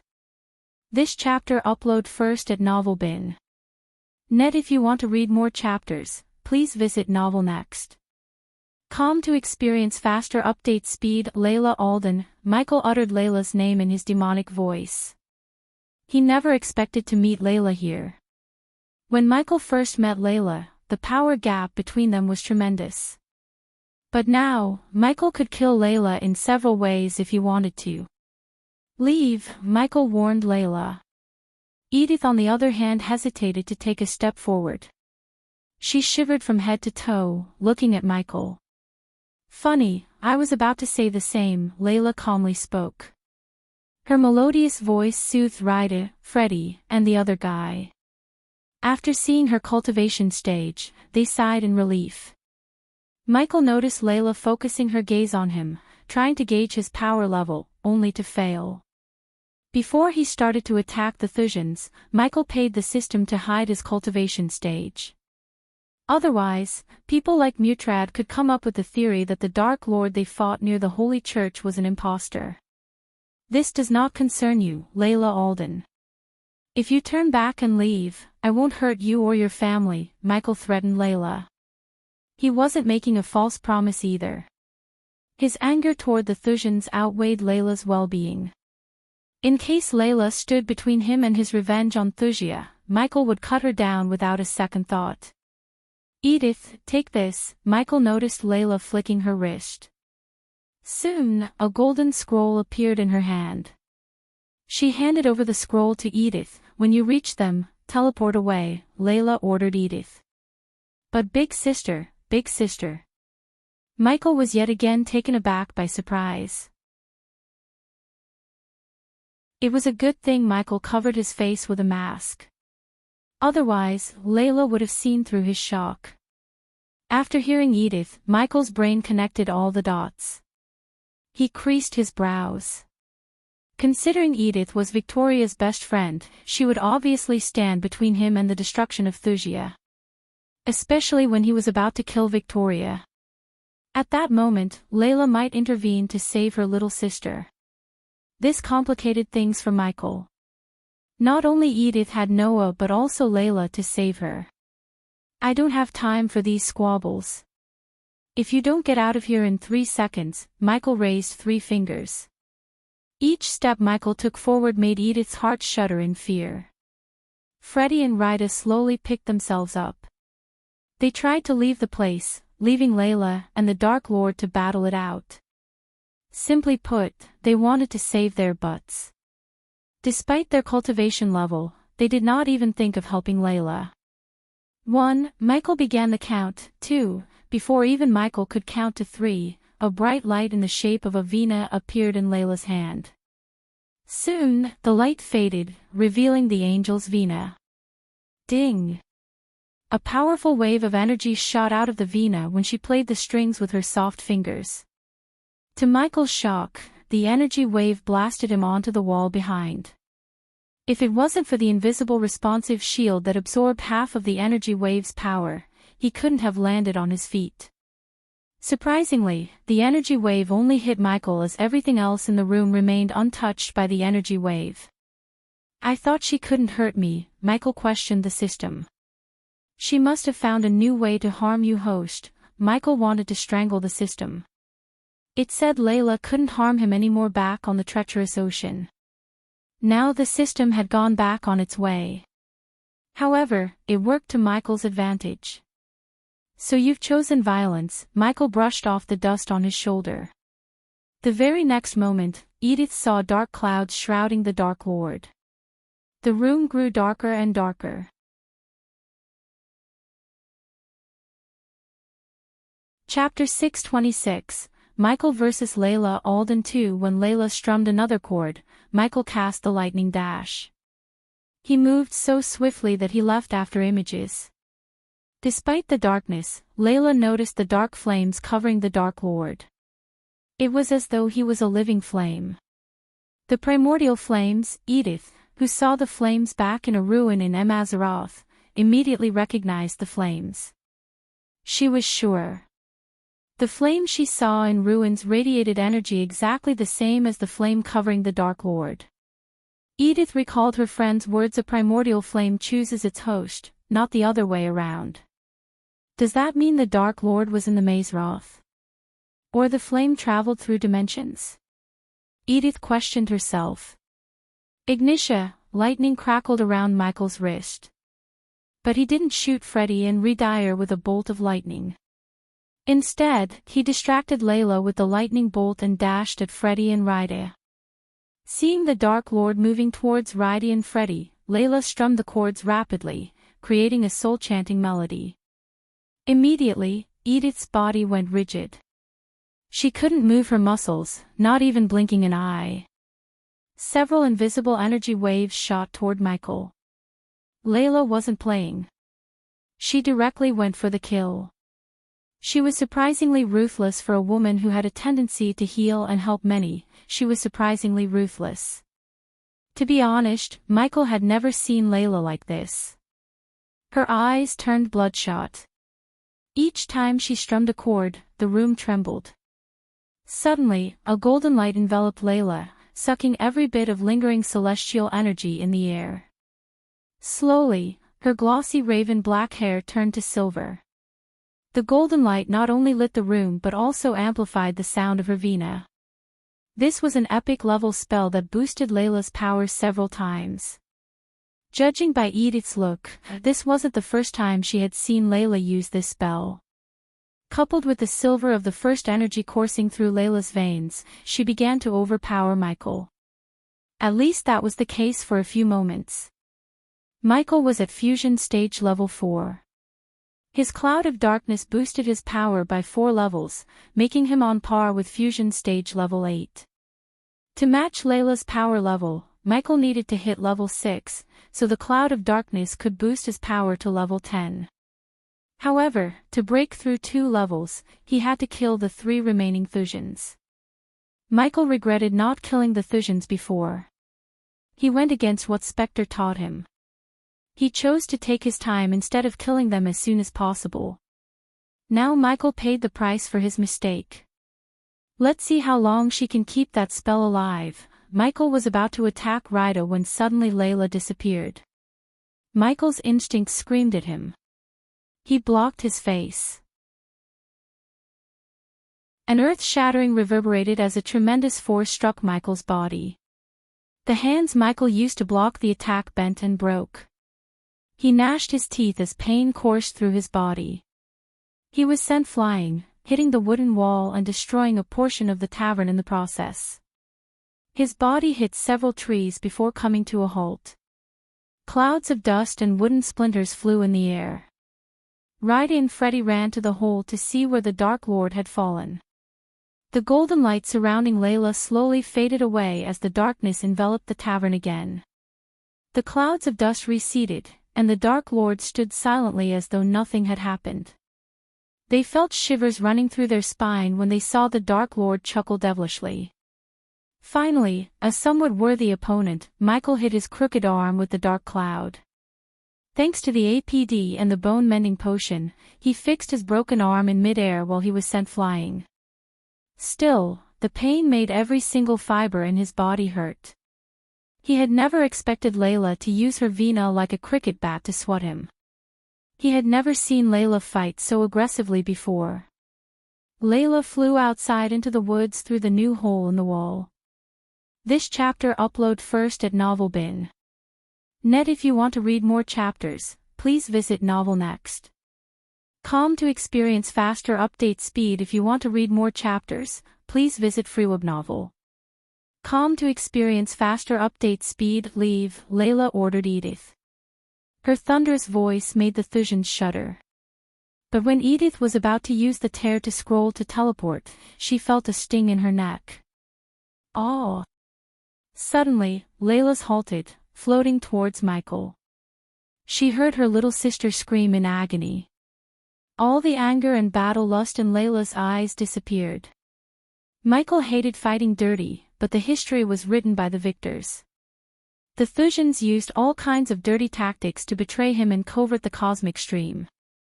Hence, Michael saw no problem fighting dirty to kill them. Layla immediately turned around to see Edith groaning and twitching on the ground. Her motherly instinct kicked in as Layla dashed at Edith. Edith, Layla's Vina faded into nothingness as she crouched down to lift Edith's head. Layla conjured a powerful ball of light that lit a small area around them. The light fought the darkness controlled by Michael. He could have snuffed out the light if he had a little bit more control over the darkness element. In a split second, Michael arrived at Rida when Layla was distracted by Edith. Rida, Freddy, and the red-haired man couldn't help but shudder. This time, Michael did not waste any time.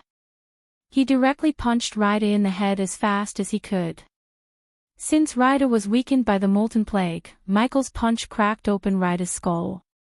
Blood spurted out from Rida's head, painting Freddy's face red. They shuddered. Ding! Congratulations to the host for killing a fusion stage, level 8 cultivator. The reward is 750,000 experience points and 5,000 badass points. Congratulations to the host for leveling up. The current level is the fusion stage, level 5. Ding! As soon as Rida's lifeless body hit the ground, another earth-shattering sound resonated in the tavern. To Michael's astonishment, the sound healed Edith. This time, Layla didn't mess around as she tore the scroll in half. A bright light immediately shrouded Edith, Freddy, and the other one. Before Michael could kill Freddy, they disappeared from the tavern. That was a mistake, Layla, Michael growled. There was immense hate and spite in his voice. Layla's orb of light was snuffed out by Michael's darkness. His hate and anger fueled his power, making him stronger. Layla moved her finger to strike another chord, only to get blasted by Michael. Wind blast. The blast of wind sent Layla flying for several meters. She managed to land on her feet with her Vina. You had no right to save the Thusians. Michael shouted as a powerful blast obliterated the tavern to bits and pieces. Without realizing it, Michael had unleashed a little bit of his true power. In a blink of an eye, the previously lavish tavern became a ruin. Upon seeing the area grow darker and colder, Layla closed her eyes. Out of the blue, Michael saw several figures resembling jaguars emerge from the ground. She learned some new tricks, Michael snickered inside. Michael flicked his wrist as the Doombringer appeared in his hand. This chapter upload first at Novel Bin. Net if you want to read more chapters, please visit Novel Next. Com to experience faster update speed. Just like you had no right to hurt the one I care about, Michael froze. Judging by her tone and expression, she wasn't talking about Edith. Instead, Michael felt like she was talking about Ghost. So you have a sweet spot for Ghost, huh? Michael snickered. He wanted a definite answer from Layla. As Michael expected deep down, Layla did not answer him. Instead, she struck several strings at the same time. The jaguars leaped at Michael. Smirking, Michael clenched the Doombringer tighter. Layla sent several energy waves to cut him in half. This time, Michael could see the crescent-shaped golden waves shooting toward him. The waves did not harm the jaguars but cut the broken tavern's walls that stood between them in halves. Suddenly, the dark flames shot out from Michael, shrouding the jaguars. Layla had never felt such intense heat from any flames before. She creased her brows. Deep inside her mind, she wondered what kind of primordial flame this was. Throughout her life, she had learned and even seen a few primordial flames. However, nothing matched the flames wielded by the Dark Lord. The flames slowed down the jaguars as Michael leaped into the air with his Doombringer raised above his head. Boom! Michael brought down Doombringer upon a jaguar's head with an earth-shattering force. The jaguar's head exploded into grey dust, and the shock waves sent the other flying into the sea of trees. The ground split open where Michael's Doombringer landed. Wind blast. Michael looked up, raising his hand. The two crescent-shaped waves met in the air, nullifying each other. Despite everything, Layla kept striking the strings, creating powerful energy waves rapidly. On the other hand, Michael sent wind blasts powered by the dark flames. Their battle was so intense that it disturbed the atmosphere itself. The two of them destroyed everything around them for a 10-meter radius. Furthermore, their battle disrupted the celestial energy in the air to the point the clear sky soon got crowded with storm clouds. The sound of thunder rumbling resonated in the area. Streaks of lightning flashed across the forest. Michael sensed several figures approaching them with great speed. His figure blurred as he disappeared from Layla's sight. Behind Layla, a streak of lightning hit the ground. Michael's figure emerged from the lightning with his Doombringer aimed at Layla's shoulder. Unlike her, he didn't go for the kill. If he wanted Layla dead, he could have used the Molten Plague. Michael did not want the spirit child to grow up without a parent. He had already abandoned the child regardless of his hatred towards his parents for abandoning him. Layla's battle instinct kicked in as she easily deflected the Doombringer with the back of her hand. A golden dome appeared around Layla the next second, protecting her from the Doombringer. Michael's figure blurred again and then reappeared on Layla's left. His attack was deflected by the golden dome. However, Michael did not give up. He attacked once again, enveloping the Doombringer with dark flames. Boom! The dome cracked when he brought down the Doombringer upon it. Once again, Michael raised his Doombringer above his head. But before he could hit the dome, Layla leaped away. A sliver of blood oozed out of the corner of her mouth. Despite facing the Dark Lord, she showed no signs of fear. Even Michael couldn't help admiring Layla. He was about to attack Layla again when Michael sensed more and more figures approaching them. The odds turned against him. The longer he spends battling, the more he would be in danger. Thus, Michael decided to leave the place before the Guardians, and the sea folk surrounded the area. "We will meet again soon," Michael nodded before disappearing into the sea of trees. As expected, Layla did not chase after him. Chapter 627, Price for not upgrading the system. Michael returned to the dark forest with Gaia and Nightmare. "What happened to you?" Looking at his dirt-covered torn armor of Michael, Gaia creased her brows. With the Molten Plague, Gaia knew it would be impossible for the Thusians to even harm a single hair on his head. "Do you remember Edith?" Michael asked Gaia. Azazel and Nightmare stood beside, staring at countless feeds running through the mirrors around the room. "Yeah, I do," Gaia said as she came to his side. She helped Michael remove his cape as well as the chest piece of his armor. Thanks to the APD, there weren't any cuts or bruises on his body. However, Gaia noticed the blood stains. Upon seeing the blood on his perfectly chiseled chest, she clenched her fist so tight her palm began to hurt. Her full name is Edith Alden. Gaia stopped removing Mark III grappling hook attached to his wrist. Just a mere mention of the name Alden caused dark lines to form on Gaia's forehead. "Alden." Gaia slightly tilted her head.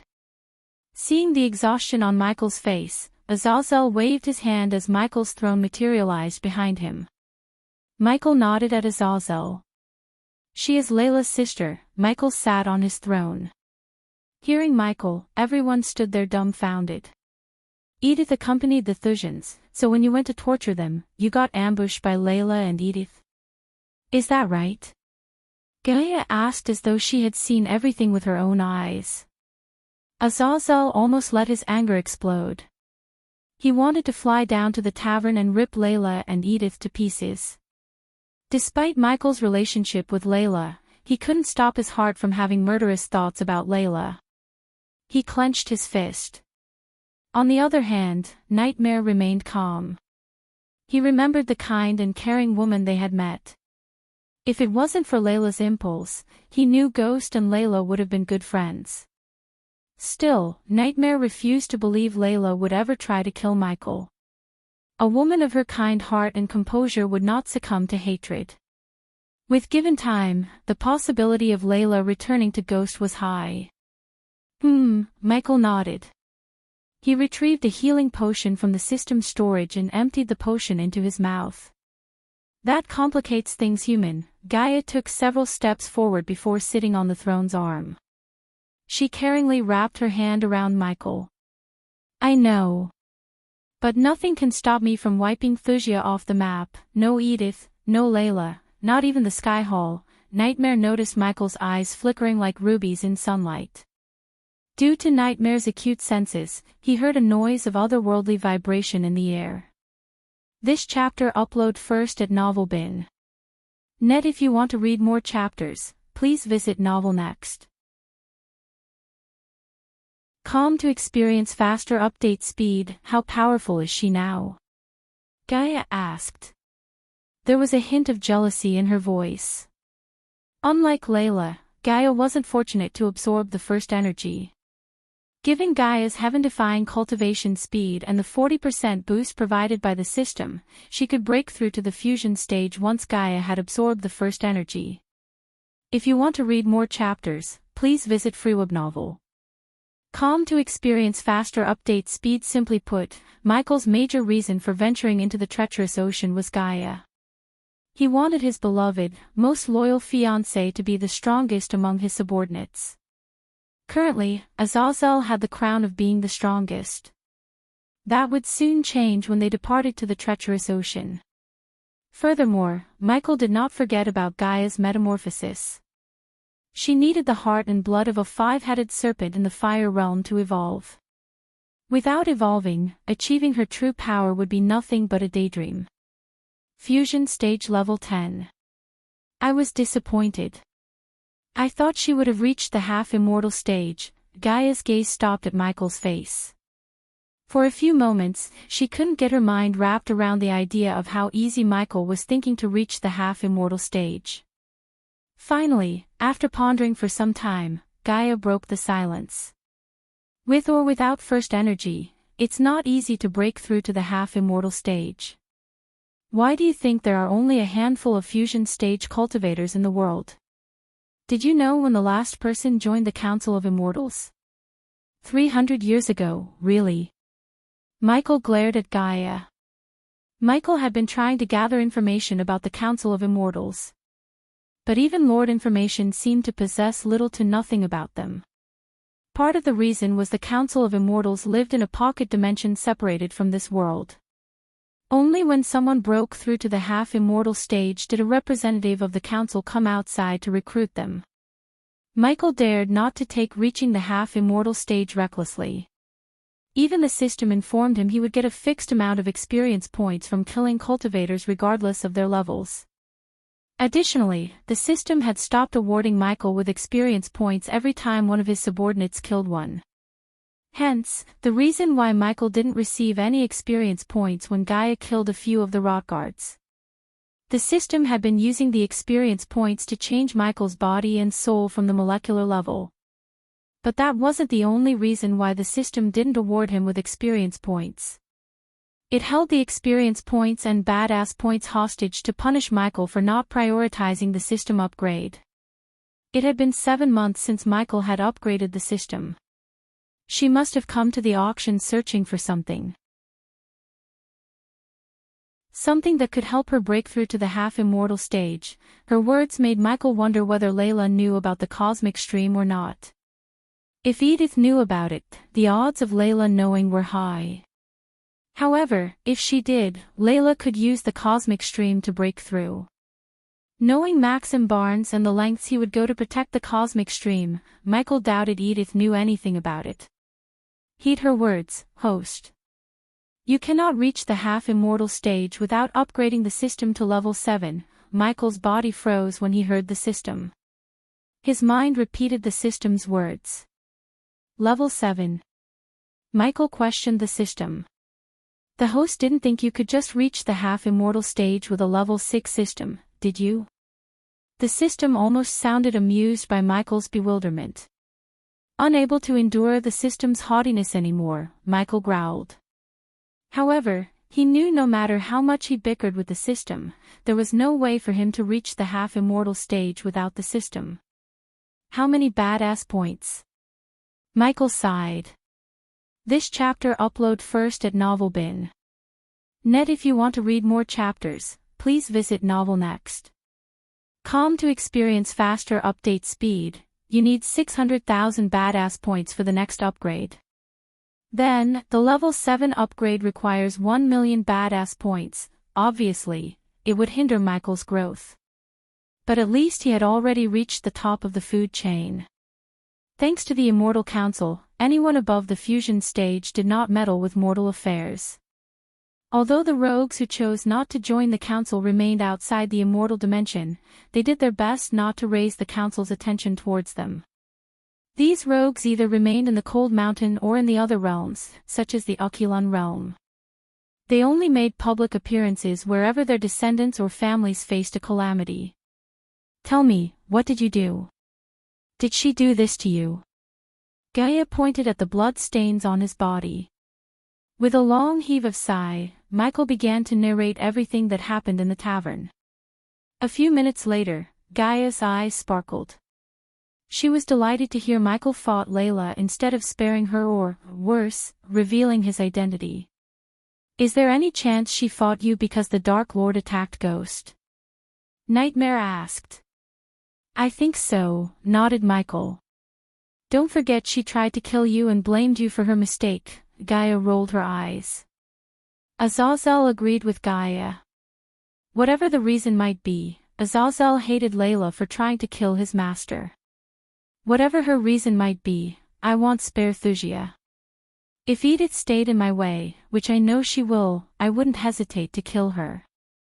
Thusia will be destroyed along with Maxim and his entire family. Michael's words were murderous.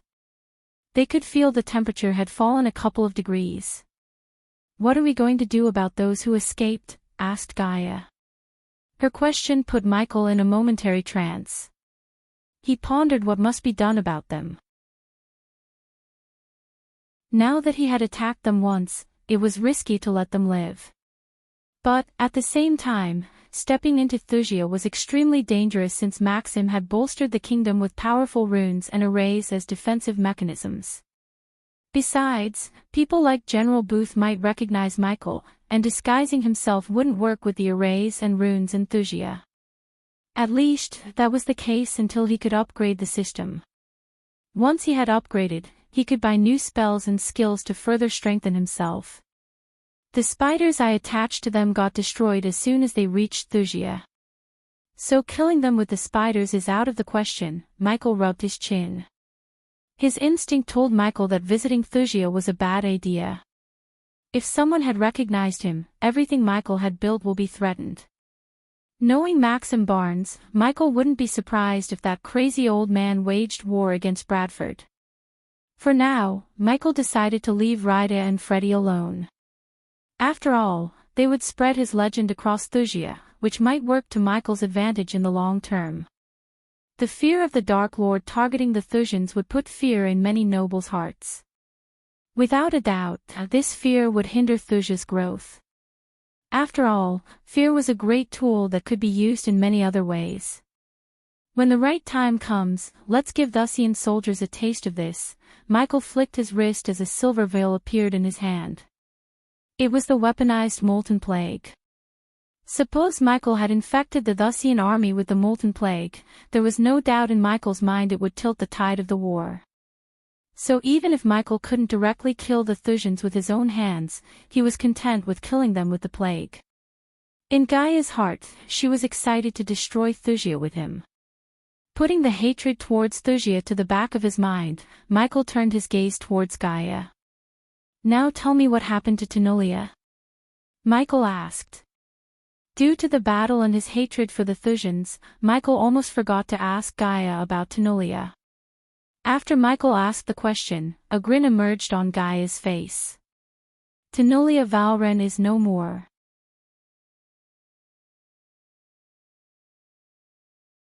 Chapter 628, Armor forged by a 6-star blacksmith. Upon hearing Gaia's words, Michael was startled. Michael remembered sending Gaia after the Valrens with the molten plague. He ordered Gaia to attack them only if she found a way to infect them first. Judging by her tone, he didn't think Gaia was the one who took Tenolia's life. Finally, Gaia rose from the throne arm and looked at the mirrors surrounding the room. With a wave of her hand, she turned off all the mirrors. Michael turned his throne around. You have to see this, Gaia waved her hand as the mirrors flickered. A few seconds later, all the small mirrors emerged together to form a large screen. In the mirror, Michael saw a woman moving swiftly through the forest. He tapped the throne's hand, looking at the woman chasing after Tebolia's carriage and the 4 men riding the horses. Michael saw the dark-robed figure using the forest as his cover. The figure had followed the carriage, keeping his distance until abruptly the figure increased his speed. Suddenly the figure blurred as it disappeared from sight for a few moments. Then, it appeared above the 4 men riding the horses. Within a few split seconds, the figure grabbed the 4 one by one and slit their throats. Everyone, including Gaia, who had seen this before, couldn't help but admire the figure's speed and agility. The soul refiners didn't have a chance. None uttered a word the following minutes. Instead, they stared at the woman who beat the hell out of Tenolia before cleaving her head. Nightmare and Azazel were bewildered to see Gaia fight the woman, only to lose. They had never thought the woman could defeat the Dark Queen. But what they heard next from Michael startled them. She was holding back, said Michael. Nightmare and Azazel thought Gaia was going to disagree with Michael. But on the contrary, she agreed with him. I felt the same too. Despite the fact that we were being at the same stage and level, she was significantly stronger than me. Also, the molten plague didn't affect her, and neither did the fear toxin. Michael's focus was not on the battle but on what she said before attacking Tenolia. The phrase she recited was from Earth. Twinkle twinkle little star was a nursery rhyme taught to little children on Earth. In fact, Michael had learned it in his orphanage. He deeply breathed in. Twinkle twinkle little star. How I wonder what you are. Up above the world so high, like a diamond in the sky, he did not expect someone from this world to recite the rhyme. Besides, she fought so swiftly that even a best close combat warrior such as Gaia couldn't defeat her. Furthermore, judging by how she fought, Michael could tell she was holding back. Otherwise, the woman could have defeated Gaia in a couple of seconds. Why can't you whore yourself to the vampires? Michael repeated Harriet's words. What does that tell you? Michael glared at Nightmare, Gaia, and Azazel. That she has an axe to grind with the vampires, said Nightmare. Yes, but not exactly, said Gaia. Her words have hidden meanings. She asked Tenolia, why can't you whore yourself to the vampires? Why did she ask that specific question? Nightmare repeated Harriet's words again and again in his mind. A few moments later, he opened his mouth again. Yourself, she said, yourself. Nightmare emphasized the word yourself. This chapter upload first at Novelbin.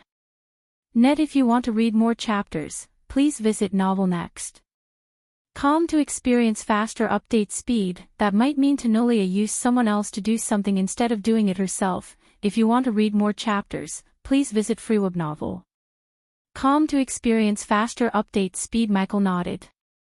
Unlike Nightmare, Gaia, Michael, and Azazel made the connection to Sabrina instantly. "Did you put a spider on her?" asked Michael. "She destroyed it." As soon as Michael saw Gaia shrug, he was bewildered. The woman had exceeded Michael's expectations. He wanted to see the woman more than anything. Deep down, he felt a peculiar connection with the woman. The way she moved, the way she recited a rhyme, and everything about her reminded him of himself.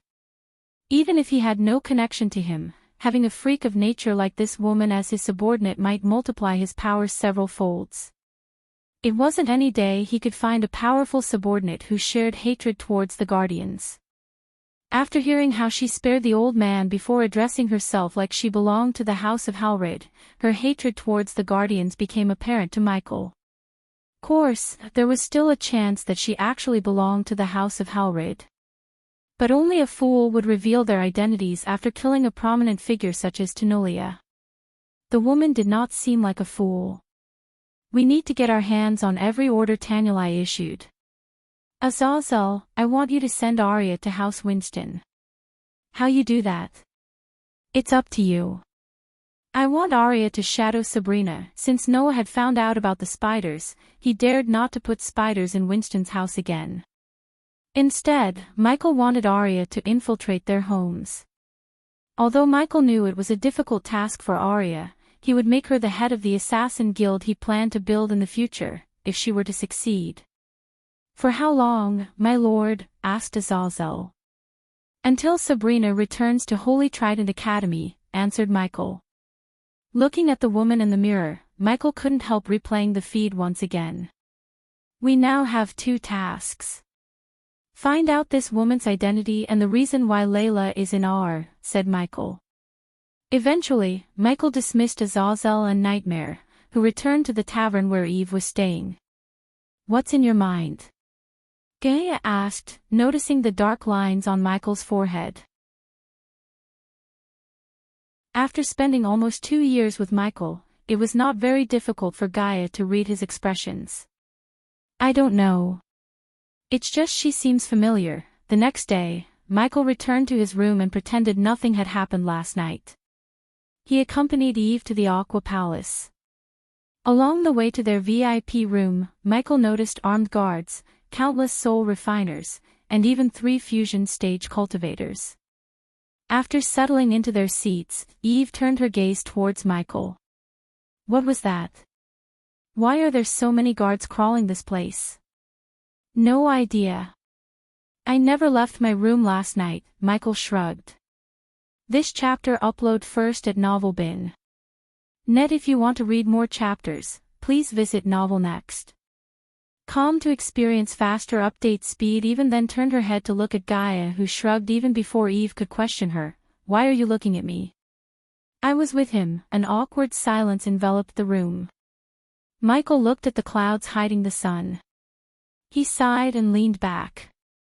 All of his focus was focused on the woman who killed Tenolia. He couldn't help but wonder where the man resembling a cat was when the woman slaughtered Tenolia and her men. Boom! An earth-shattering bell sound reverberated in the arena, instantly silencing the crowd. Then, just like yesterday, Rixton descended from the sky following the bell sound. When he landed on the ground, he raised his arm. "Ladies and gentlemen, I am honored to welcome you to the 2nd day of the Aqua Auction. Without further ado, let us begin the auction." To Michael's surprise, Rixton began auctioning quickly without wasting time. He expected the old man to reassure or at least speak a few words about what had happened to the Thusians or Valrans. But on the contrary, the old man began the auction in a rush. After Rixton's voice echoed through the arena, an iron pillar emerged from the ground. Atop, they all saw a complete set of armor painted crimson red. This armor set had a rounded helm with half a pointed face guard and 2 pointed openings for the eyes. Attached to its side were 2 horns that curved upwards. The shoulders were fairly oval, tall, and fairly small in size. They were decorated with hundreds of small metal fragments, mimicking the scales of reptiles. The upper arms were protected by squared, half covering rear braces, which sat quite well under the shoulder plates.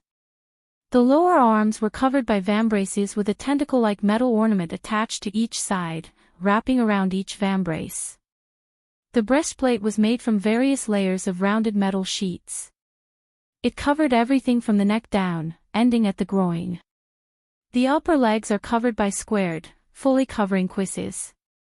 The lower legs were protected by greaves with sharp tips at the knee point. Judging by the shiny armor, it was apparent to Michael it was never worn before. When he looked closer, he noticed several runes glowing dimly. Not only Michael, everyone noticed these peculiar runes. Without explanation, even Gaia had no idea about the rune's effects. Michael regretted not bringing Elidor to the auction. At the moment, the Dark Elf was busy creating a teleportation array in the crypt. Ladies and gentlemen, what you see is armor forged by a 6-star blacksmith and enhanced by a 6-star runemaster. An indescribable desire emerged in Michael's heart. Although the armor looked medieval and had a Viking vibe to it, he could reforge the armor to suit his liking. But Michael suppressed his despite because he knew for a fact he didn't have enough coins to afford the armor. Countless people gasped in shock after hearing Rick's ton. Michael patiently waited for Rick's ton to explain the armor's various powers. "It'd be easier to show you the advantages of having this armor than me explaining," Rick's ton said. Soon, a tall man with a well-toned body descended from the sky. Other than multiple scars on his body, there was nothing distinguishable about the man. A slave. Michael slightly tilted his head. He wasn't a perfect human being, but just the thought of owning a human being sickened Michael. As the man landed beside Rick's ton, the latter began to put the armor on the man. Several seconds later, Rick's ton finished adorning the man with the armor. "Now look closer, ladies and gentlemen," Rick's ton said before flicking his wrist. A mace with a spiked head appeared in the old man's hand. To everyone's shock, Rick's ton struck the man on the chest with the mace. Sparks flew as a loud thudding sound resonated in the area. Rick's ton didn't stop but struck the man yet again. As Rick's ton struck, again and again, the crimson-red armor began to glow brighter and brighter. In addition to the glow, everyone heard the armor resonate with a whistling sound. Everyone curious stared at the glowing armor, waiting for something to happen. After enduring a couple of more hits, the armor glowed so brightly that some of the people in the crowd closed their eyes. The next moment, everyone heard a loud booming sound as Rick's ton was sent flying by a shock wave created by the armor. The arena went dead silent. At that moment, one could even hear a pin dropping sound in the arena. The novel will be updated first on this website. Come back and continue reading tomorrow, everyone.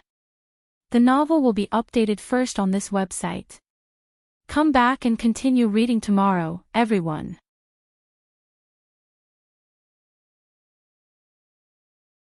Chapter 629, Michael's bid. After creating a shock wave, the armor returned to its initial color, losing all its glow. Unlike the audience, nobles and cultivators such as Michael noticed several runes dimly glowing on the ground. They suppressed the explosion so Rick's ton wouldn't get hurt by the shock wave. After landing on his feet, Rick's ton wiped off the blood oozing down the corner of his mouth. Rick's ton leaped into the air before landing beside the armored man. As you have all witnessed, the armor stores the force of hits it receives and fires a powerful shock wave to knock out or even kill the opponents. The best thing about the armor is, its power grows with the wearer. For example, it will create a stronger and more powerful shock wave when a fusion stage cultivator wears the armor than a soul refiner. This slave is only at the core formation stage. Still, the armor created a shock wave powerful enough to send me, soul refiner, flying, said Rick's ton. Countless people gasped and murmured among themselves. Many craved the armor as sparkles could be seen in their eyes. I won't waste any more of your precious time. The starting price of this armor is 20 million, Rick's ton amplified his voice to sound louder. He wanted every single possible bidder to hear his words loud and clear. There was no doubt in his mind that the armor would fetch the Aqua Palace at least 100 million.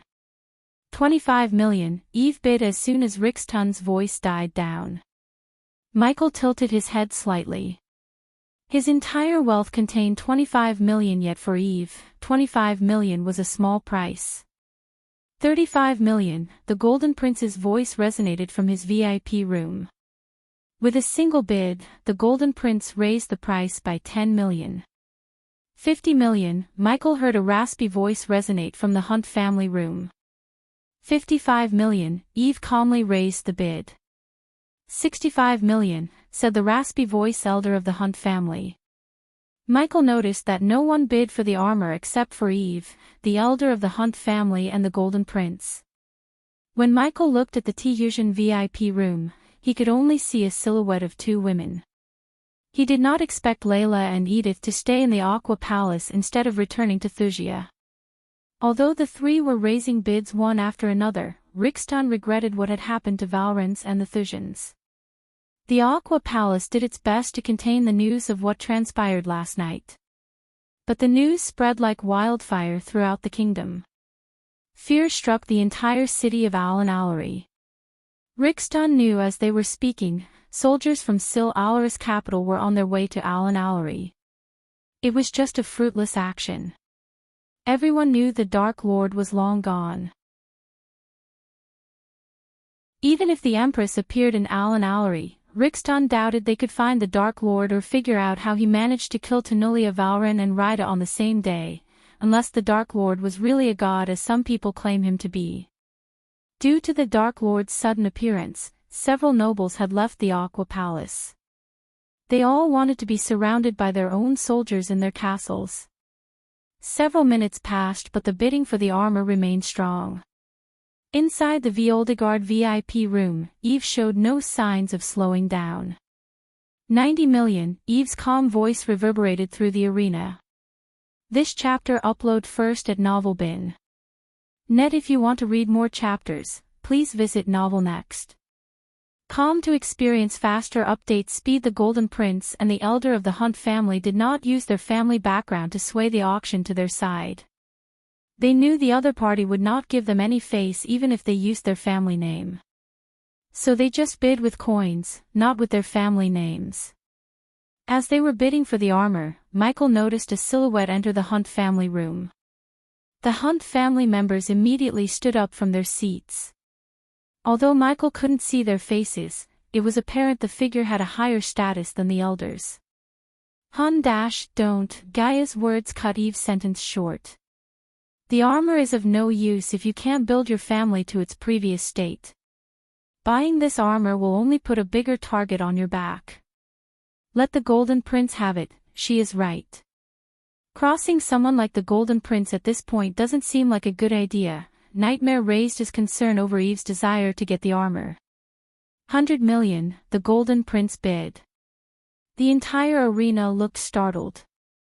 Even Michael felt a tinge of jealousy towards the Golden Prince. If a single man could fork out 100 million like it was nothing, Michael could only imagine how wealthy his family was. Michael was sure the Empress was at least worth several billion. I want to be like her one day, Michael vowed to himself.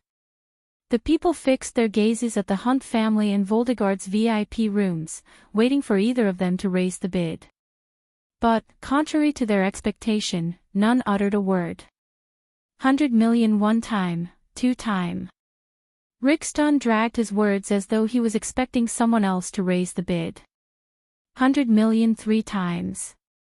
Sold to the Golden Prince. Rixton's thunderous shout swept across the arena. Thank you, Lady Eve and the elders of the Hunt family. The Golden Prince's dominant clear voice resonated from the room and reverberated through the arena. Michael and Eve sighed. The latter desired an armor and the other wanted to forge a better armor than the one they just auctioned. Despite their wishes, they both had to control their desires. Eve had enough coins to go up to 200 million, but as Gaia said, buying the armor would only put a bigger target on her back. She felt grateful for Gaia for reminding her of the looming threat.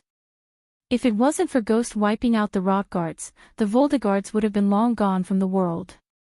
However, Eve knew it was just a temporary solution. With time, the rival families would come at her family like a pack of hyenas. There was no doubt in her mind. Sooner or later, she had to fight for her survival. After auctioning the armor, Rixton dismissed the slave. The armor, on the other hand, disappeared from the pillar. Everyone waited for Rixton to bring out the next item. They all looked curious to see what powerful item they would see next. Under their curious gazes, the iron pillar emerged from the ground yet again, lifting an orb of ice. The orb was the size of a cricket ball. Despite its size, as soon as the orb appeared, the temperature in the arena dropped several degrees down. All of them felt the chill as they could see their breaths. Unlike before, Rixton stood several meters away from the orb of ice. To Michael's astonishment, the orb of ice created a mist around the arena. Many of the onlookers were forced to use their arch-energy to keep their bodies warm. The orb of ice drew Michael's full attention. He leaned forward, waiting for Rixton to explain everything about the orb of ice. Ladies and gentlemen, this is an ancient ice core, retrieved from the deepest pit in the cold mountain, also known as the Lonely Mountain. This chapter upload first at Novelbin. Net. If you want to read more chapters, please visit Novel Next. To experience faster update speed. The Lonely Mountain was a place where cultivators headed towards to enter secluded cultivation for decades or even centuries. The harsh cold environment of the mountain would push the cultivators to their limit and make them break through to the higher levels of cultivation. Before Gaia met Michael, she planned to rule Nagaland to her heart's content before heading for the Lonely Mountain. The Lonely Mountain occupied a large area in the Aar continent. Due to its extremely cold weather, there were no living beings except cultivators in seclusion. Judging by the bone-chilling coldness emanating from a single core, Michael could imagine how cold the mountain would be. Doombringer. Michael immediately remembered the required materials to upgrade his weapon. He needed a 3-star blacksmith, 3-star runemaster, ostium ore, the blood of a forest dragon, underworld fire core, or ancient ice core. Among the 6, Michael already possessed 3 items. He had Eladir as the runemaster, nightmare to get the blood, and had a large pouch of ostium ore thanks to his treacherous ocean visit. So only the blacksmith and one of the underworld fire core or ancient ice core remained. Once he could get his hands on the ancient ice core, he would be one step closer to upgrading the Doombringer. Michael would have let go of the item if it was underworld fire core. According to the system, the fire core would give the Doombringer to conjure flames, while the ice core would give the Doombringer to summon and control the bone-chilling frost. Since Michael already had the dark flames, he desired to have the first under his control rather than fire.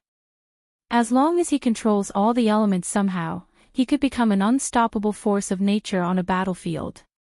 Hence, Michael decided to bid for the ancient ice core. The only concern he had was the price. The ancient ice cores can be used in various arrays, and only the sky's the limit for a talented blacksmith who could handle this ice core. The starting price of the ice core is 3 million. To Michael's surprise, the starting bid was way lower than he initially expected. However, it made sense since there was no immediate use for the ice core. Anyone who buys it had to find either a runemaster or a blacksmith. Even then, there was no certainty that they could make use of the ice core. So it's a glorified ice ball. Someone from a VIP room was ridiculed as the crowd burst into laughter. Rixton had no words to rebuke because it was the truth. Simply put, except for Michael, the ice core had little to no value to the rest. Even if a 6-star blacksmith or a runemaster got their hands on the ice core, they could only imbue a part of its chillness to whatever they forge or create. But they could achieve the same effects with much simpler means. The nobles knew this. After all, they all brought experts along with them. 3.5 million, the Golden Prince bid for the item, making Michael frown. 4 million, Michael bid for the ice core for the first time. But unlike the rest, he didn't immediately raise the bid by 1,000,000. Rather, Michael raised it by 500,000. 5,000,000, however, the other party had raised the bid by 1,000,000. Michael hated it. Still, he had no intention of backing down until the bid went beyond 25,000,000. 5.2 million, Michael bid. 6 million, the Hunt family joined the bid. 6.1 million, Michael bid again. This time, he decreased the bid further. His way of bidding caused several murmurs among the crowd.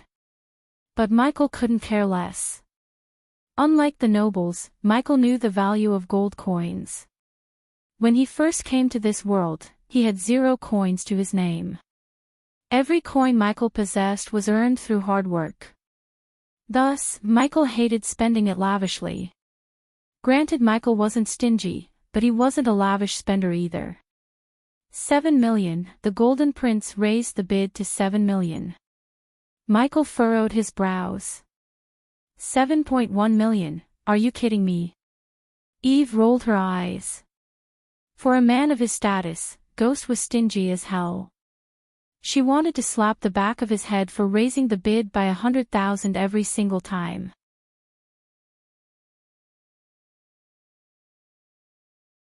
Chapter 630, Layla Alden's wealth, 8 million, one of the elders in the Hunt family VIP room said in a raspy voice. Unlike Michael, they were raising the bid by almost 1,000,000. 8.1 million, Eve mumbled under her breath. As she expected, Michael put in an 8.1 million bid. Luckily this time, the Golden Prince did not outbid Michael. Instead, everyone remained silent. 8.1 million. Going once, Rixton looked around everyone but did not hold any expectation to receive another bid. Going twice, going thrice. Sold to the gentleman in Voldegard's room, Rixton exclaimed. Personally, Michael disliked Rixton revealing everyone's identity. It paved the way for rogue cultivators to ambush them. At first, Michael thought the auction would be anonymous. However, he was proven wrong. Michael exhaled deeply. Why did you buy that? Eve asked. Her voice was full of curiosity.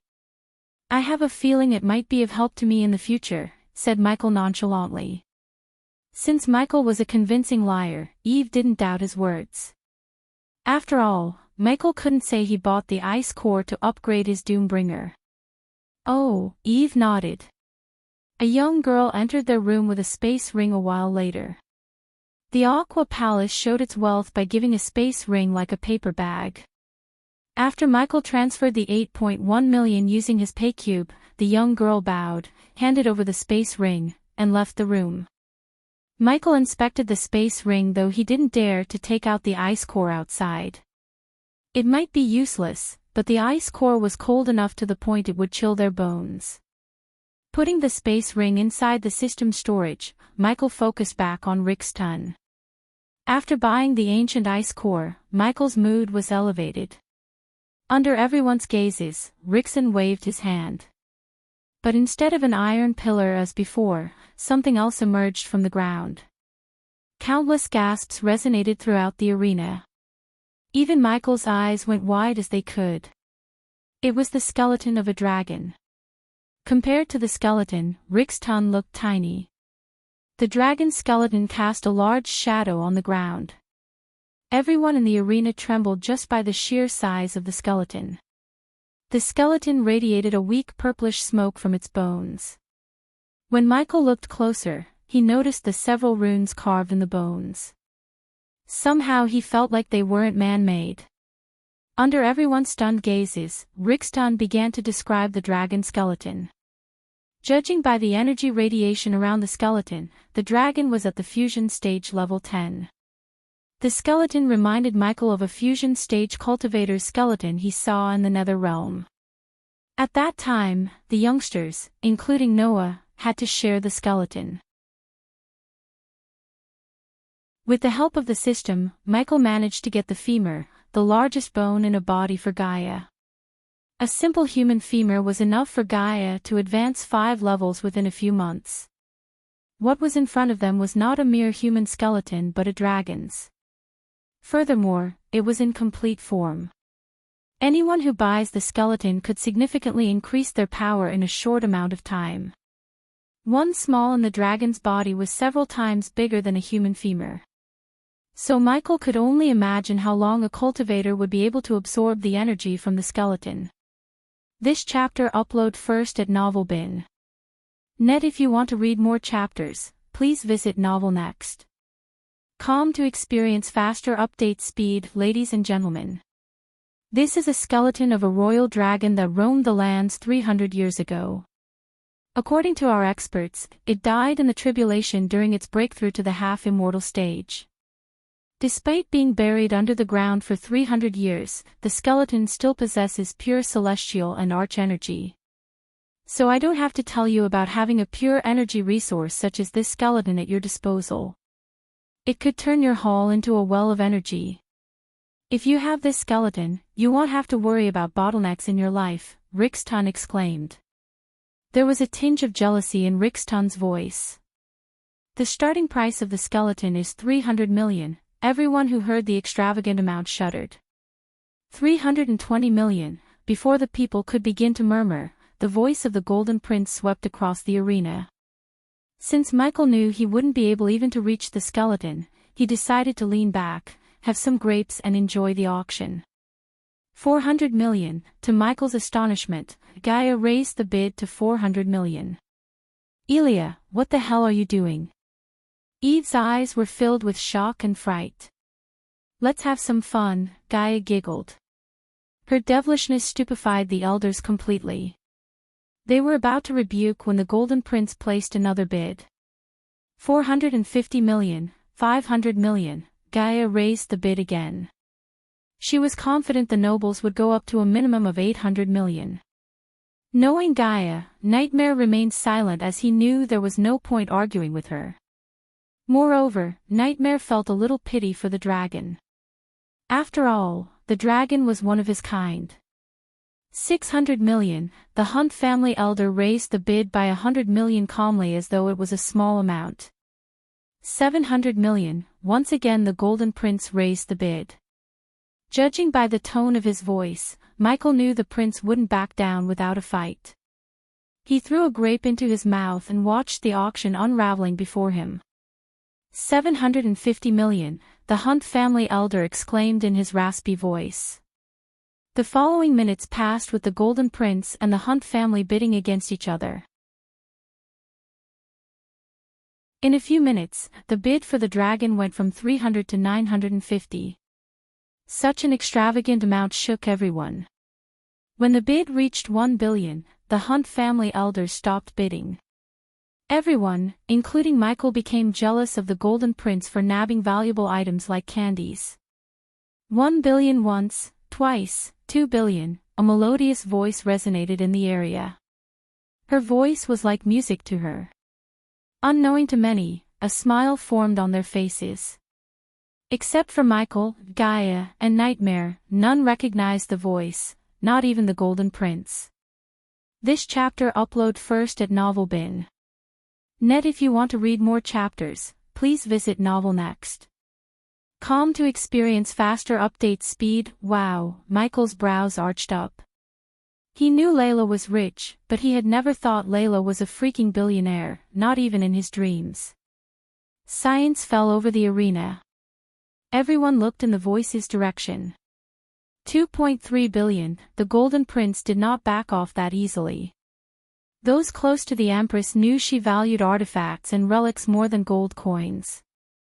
As a living immortal, she had accumulated thousands of princess artifacts throughout her lifetime and hadn't slowed down yet. Only a few who were close to the Empress knew the secret vault filled with countless artifacts. Once he brought the dragon skeleton to the Empress, the Golden Prince had no doubt she would award him with something priceless. However, his funds were not unlimited. Once the opponent goes past 4 billion, he would be forced to stop bidding. No matter one's status, the Aqua Palace had strict restrictions on the payment. In case he failed to pay the servant with the gold coins, he would not only be banned from the Aqua Palace for life but also serve 50 to 60 years in a prison built on the southern continent. 3 billion, Layla wasn't playing either. She raised the bid to 3 billion without blinking an eye. Who is she? Eve couldn't help raising her brows in shock. 3.5 billion, 4 billion, Layla reached the Golden Prince's last line. People didn't even gasp at that moment as they were all totally dumbfounded. My lady. The entire Gondolin will be in your debt if you be kind and let go of the skeleton. The Golden Prince finally used his family background to persuade Layla to stop bidding against him. Once she agreed, the prince planned to raise the bid to 4.1 billion. At that time, the dragon skeleton would be his. At least that's what the prince thought.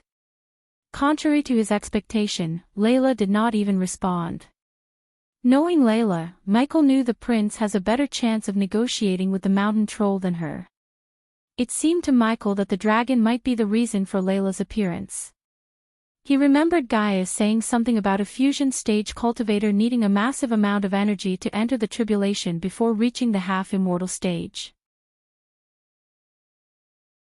Judging by the vast amount of energy radiated by the dragon skeleton, it was possible that Layla wants the dragon skeleton to substitute the energy requirement. But Michael wondered whether the dragon skeleton was worth the price of crossing the Golden Prince. Even though Layla was a fusion stage cultivator, she belonged to no major power while the Golden Prince had the backing of an empire behind him. So unless she had the backing of Maxim Barnes, it was not a great move to go against the Golden Prince, to be honest. Seeing no response from Layla, Rixton had no choice but to continue the auction. 4 billion once, 4 billion twice. Rixton paused for a moment, leaving a short amount of time for the Golden Prince to negotiate. But the Golden Prince decided not to negotiate anymore so he could save his face. Sold to the lovely lady in the VIP room of Thusia, the Golden Prince's silence churned a bad feeling in Michael's gut. However, it wasn't Michael's responsibility to save Layla. She made the decision to go against the Golden Prince, and in case the Golden Prince decided to retaliate, she had to face the consequences. As far as Michael was concerned, she wasn't a little girl that needed saving. After the dragon, several other artifacts, including a few legendary spell scrolls, got auctioned, but none of them interested Michael. He could buy unique legendary spells from the system store itself. There was no need to waste his gold coins. When the daylight slowly dimmed out, Rixton finally stopped the auction. Ladies and gentlemen, thank you for participating in the Aqua auction. Tomorrow will be the last and final day of this year's Aqua auction. Believe me, there are plenty of surprises for you tomorrow. So please be sure to attend the auction tomorrow. Until then, have a nice and safe day. The novel will be updated first on this website. Come back and continue reading tomorrow, everyone.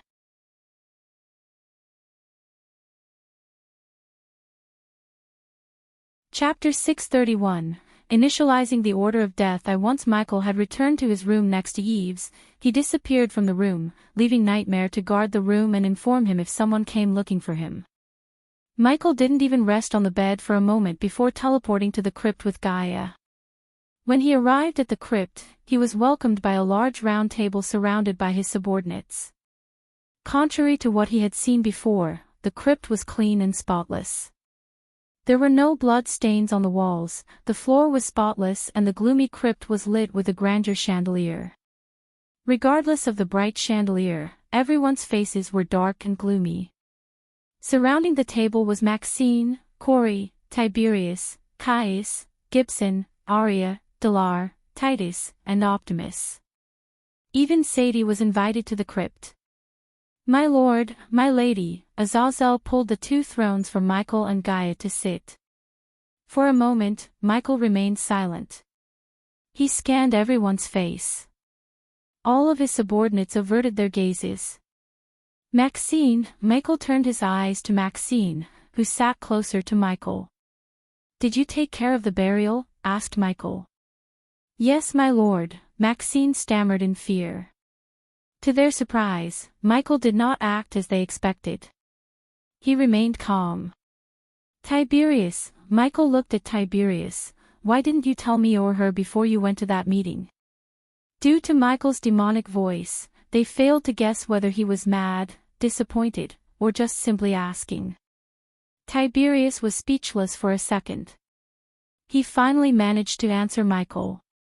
To be honest, we thought we could handle it. Obviously, we thought wrong. So whatever punishment you have in mind, I can take it, Tiberius sighed. Michael noticed Sadie clenching her fist suddenly as though she didn't want to see him punish Tiberius. You did nothing wrong. The fault is mine, his words shocked everyone. They all expected the Dark Lord to punish or at the very least, shout at Tiberius. Contrary to their expectation, they heard the Dark Lord blames himself. My lord, Maxine mumbled as Michael raised his hand. Although I recruited all of you, I neglected to create a hierarchy and a good way to communicate among yourselves. But that ends now. Today, we are beginning a new chapter in this world. Today, the Order of Death will be reborn. Michael slowly rose from his throne. This chapter upload first at Novelbin. Net. If you want to read more chapters, please visit Novel Next. To experience faster update speed. From now on, you will address me as the Dark Lord and her as the Dark Queen. Michael looked at Gaia for a moment before turning his gaze back to them. If you want to read more chapters, please visit FreeWebNovel. To experience faster update speed, each of you will address the other in the room by Lord or Lady, said Michael. After Heinberg died, Michael and Gaia knew it was time they properly build up the order. Until now, ironically, there was no order in the order. Little things such as how the members addressed themselves mattered. Without strict discipline and rules, eventually, the order would fail, just like before. We are the Shadow Empire that will rule this world. I don't have to tell you how fucked up this world is. Slavery, famine, hunger, experiments on people, innocent people getting crushed by the wealthy, weak getting weaker, strong getting stronger, and the list goes on. We will sit here all day if I list everything wrong with this world. Put simply, the 8 great clans and the Sky Hall are the sicknesses and we are the cure, said Michael before pausing for a second. He let his words sink into their heads. Like any government, we need a hierarchy and order. Dark Queen, Michael looked at Gaia as she rose from her throne. Leaving the explaining things to Gaia, Michael plunged onto his throne once again. Azazel came to his side and stood beside his throne like a good servant. Each of you is either a king or a queen. You're allowed to have ministers as many as you need. But, Gaia raised her finger, under no circumstance, a monster is to know the other king or a queen at this table. Otherwise, one minister could reveal all your identities to the 8 great clans and destroy the order in a couple of days. After all, many empires fall not to foes who fight in front of them but to the traitors behind them. This brings me to my next topic, recruitment. Gaia glanced at the people. Like any organization, Gaia prioritized talent and loyalty over anything. If the order was her kingdom, Gaia would rather have 100 loyal talented people under her command than 1,000 rich nobles. I want 3 things from all of you and the people you choose to join our order. Gaia raised 3 fingers, loyalty, talent, and the will to do whatever is necessary. You are here because you all have these 3. So when you choose someone, he or she must have the 3 qualities I mentioned. Now when you find someone you want to recruit, you don't go and tell everything about us. There is a certain process to recruit someone. Before I explain the process, we have to assign certain tasks to you. I and Dark Lord derive tasks according to your strengths. First, Tiberius. Gaia gestured at Tiberius to stand. Tiberius, you are a warrior and an excellent leader. You fought against slavery and in a short amount of time, you have built a safe haven for all the freedom fighters. Soon, the Order will help you wipe out slavery from the southern continent completely. Tiberius couldn't help feeling grateful towards the Dark Lord hearing the Dark Queen. Just as the Dark Lord promised him, he helped Tiberius free hundreds of slaves from nobles and helped him build an entire kingdom for all the freedom fighters through Caius. Thanks to the Dark Lord, all the slaves now had a destination, a place where they could be free without the fear of nobles. But his word was far from over. Until he freed the last slave, he wouldn't stop fighting for them. With the help of the Dark Lord, it was not a pipe dream. So I will bestow you the title of King of War. Any and every military or war-related thing on land the Order face will go through you. You will receive the necessary tools and training soon. Do you accept the task and serve the Dark Lord and the Order with every fiber in your body? Asked Gaia. Without saying a word, Tiberius stepped back and dropped to one knee. I accept, Dark Queen. Good, Gaia nodded. Michael did not plan anything dramatic but decided to keep everything simple. After Tiberius went back to his seat, Gaia turned her gaze towards Corey. Without uttering a word, Corey rose from her chair. This chapter upload first at Novelbin. Net. If you want to read more chapters, please visit Novel Next. Com to experience faster update speed. Corey, you built an army and became a pirate lord with brains. Just like Tiberius, you are also an excellent leader and captain. Hence, I name you and the Queen of the Seas. You will lead the naval army of the Order. Do you accept the task and serve the Dark Lord and the Order with every fiber in your body? I accept, Dark Queen. Just like Tiberius, Corey also bent her knees to Michael. Next, Arya. Arya rose up. Her brothers felt overwhelmed by the pressure they felt from everyone in the room. To be honest, they couldn't believe their little sister has become an assassin under the Dark Lord. Although they felt grateful for the Dark Lord, they still had some concerns about their sister's safety. I don't have to tell you again what the Dark Lord did to you. He brought your brothers back to life. He is a god to you. I am eternally grateful to the Dark Lord and to you, Dark Queen. Arya spoke with confidence. Killing people had turned the soft, delicate girl into a dominant assassin who feared no one except the Dark Lord and the Dark Queen. The Dark Lord and I decided to train you until you become the deadliest assassin in this entire world. At that time, you will lead the assassin guild the Order will build. So hereby I name you the Queen of the Shadows. You will receive orders soon. Do you accept the task and serve the Dark Lord and the Order with every fiber in your body? Asked Gaia. As everyone expected, Arya dropped to one knee, but unlike others, she drew her dagger, cutting her palm. My life is yours to command, Dark Lord, Dark Queen. Good. But let's not think about dying anytime soon.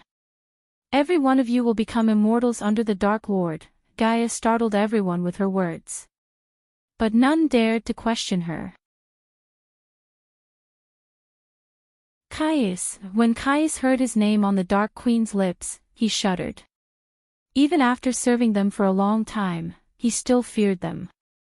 He slowly rose from his chair. Deep down, the old man felt excited to get initiated into the Order. This was once-in-a-lifetime opportunity and he planned to capitalize it. From one of the senators to the man who controls 2 kingdoms, you have served us well.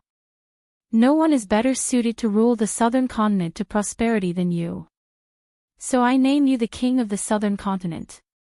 Despite the humongous task before you, we believe you won't disappoint us. Do you accept the task and serve the Dark Lord and the Order with every fiber in your body? Caius dropped to his knee, placed his hand on his chest, and bowed. I won't fail you, Dark Lord, Dark Queen. Gaia and Michael nodded. After Caius, Dalar saw the Dark Queen looking straight at him. He served the Dark Lord longer than everyone in the room. Everything from the moment he saw the Dark Lord kills a human in the Nether Realm to this moment felt like a dream to him. Serving the Dark Lord was the best decision he had made in his entire life. Suppose had rejected the Dark Lord's offer, he would have either died or just been an orc who could summon a few netherals. But now, he could not only summon the undead but command the alpha undead themselves. When he rose up, he saw the other humans look at him in awe. His tall stature, green thick skin, and muscular build drew their attention like a magnet. You served us the longest, Dalar. With the Dark Lord's help, you managed to achieve many breakthroughs. You are not a mere summoner anymore. I name you the King of the Undead. You will command the undead army in the future.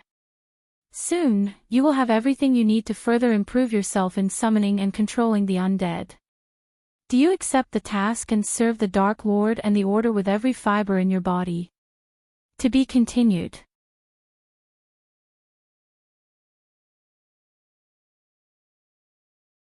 Chapter 632, Initializing the Order of Death 2. Initializing the Order of Death. After Dalar returned to his seat, Gaia chose Gibson.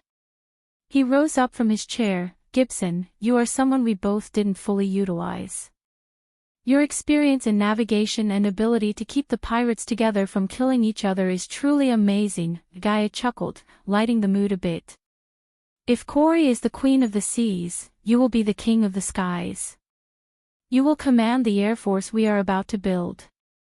Until then, you're to commandeer the Big Bertha and hunt down the rogue pirates. Although Michael eradicated the pirates after killing Vance, there were some pirates who went rogue instead of serving under Michael. They preferred to stick to the old ways than serve someone else. Michael received reports about these rogue pirates from Kori.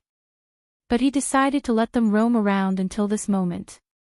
Do you accept the task and serve the Dark Lord and the Order with every fiber in your body? Asked Gaia.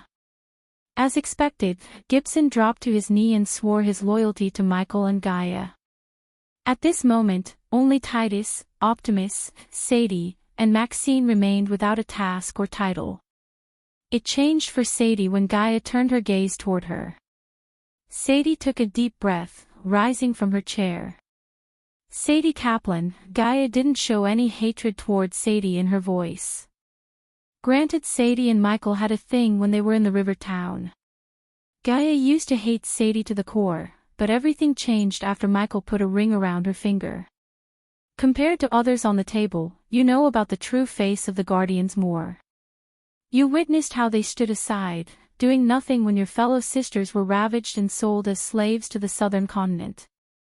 The Guardians knew this and still used them as bait to catch the Dark Lord. The Guardians called the Dark Lord evil, but how many girls went missing after you agreed to serve the Dark Lord? None, Gaia exclaimed. We will use the girls in your sect. Gaia's words stunned everyone, but her following words calmed them down. But not as the Guardians or the others. We will never ask the girls to whore themselves for us. By agreeing to serve the Dark Lord, you made sure the girls lived with dignity as everyone should in this world. Instead, we will gather information through the girls. Knowledge is wealth, and you are sitting on an untapped treasure trove. So I name you as the Queen of Whispers. Soon, you will know everything that happens in the world. Sadie Kaplan, do you accept the task and serve the Dark Lord and the Order with every fiber in your body? This chapter upload first at Novelbin. Net. If you want to read more chapters, please visit Novel Next. Calm to experience faster update speed. Sadie took a deep breath as she knew there was no turning back now. Deep down, she saw no reason to turn back. If it weren't the Dark Lord, someone else would use them. That wouldn't change for the Silver Moon. The world would always treat them as sluts due to their cultivation method. At least if she served the Dark Lord, her sisters would be safe. If you want to read more chapters, please visit FreeWebNovel. Calm to experience faster update speed. I accept and serve you with the best of my ability, Dark Lord, Dark Queen. Sadie knelt down.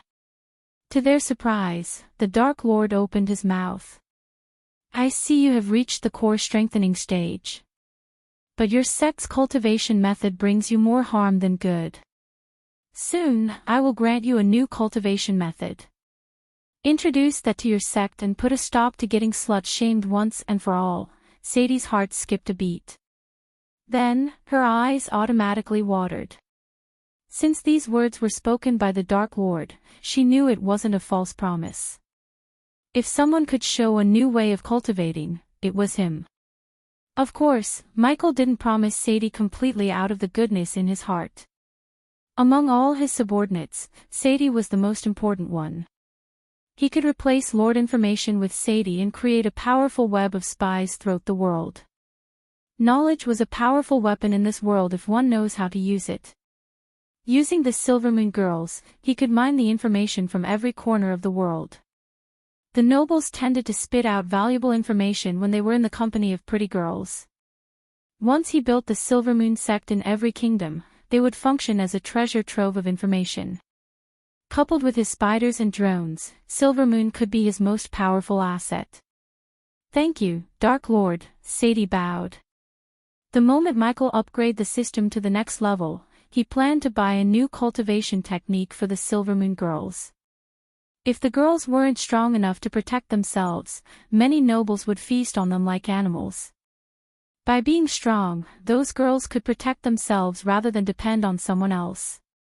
Michael was sure the system would have something super powerful to speed up their cultivation by other means instead of leeching off someone's lust. After Sadie returned to her seat, Gaia looked at Maxine. When Gaia met Maxine, she was a fat plumpy woman to the point Maxine could kill a commoner by rolling on them. However, after a few moments, the plumpy woman was nowhere to be seen. Instead, all they could see was a fit young woman with just enough fat to make her pretty. Maxine rose from her chair. Her eyes were filled with devotion towards the Dark Lord and the Order. There is no need for me to explain how important you are to the Order and how loyal you are to us.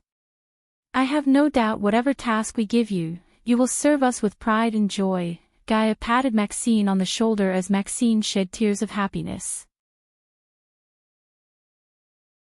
I am not worthy of such praise, Dark Queen, you are, Maxine. That's why I am naming you the Queen of Power. What you are doing in Stormville Mountain is of grave importance. The reason why I named you the Queen of Power is your task can and will make everyone stronger and more powerful, including the people in the hall. Soon, you will receive the necessary tools to create more devices that would enable everyone to cultivate, even inside the void line. They all shuddered. Up to this moment, only Maxine, Tiberius, and Corey received the device that uses arch-energy crystals to perform simple tasks such as accessing space rings or conjuring a small orb of fire. However, Michael planned to build better devices to enable his subordinates to cultivate with the help of Eladir. Now that he had made a deal with Hydra, he didn't worry about waking it up. He could even send special mining devices to mine Stormville Mountain deeper.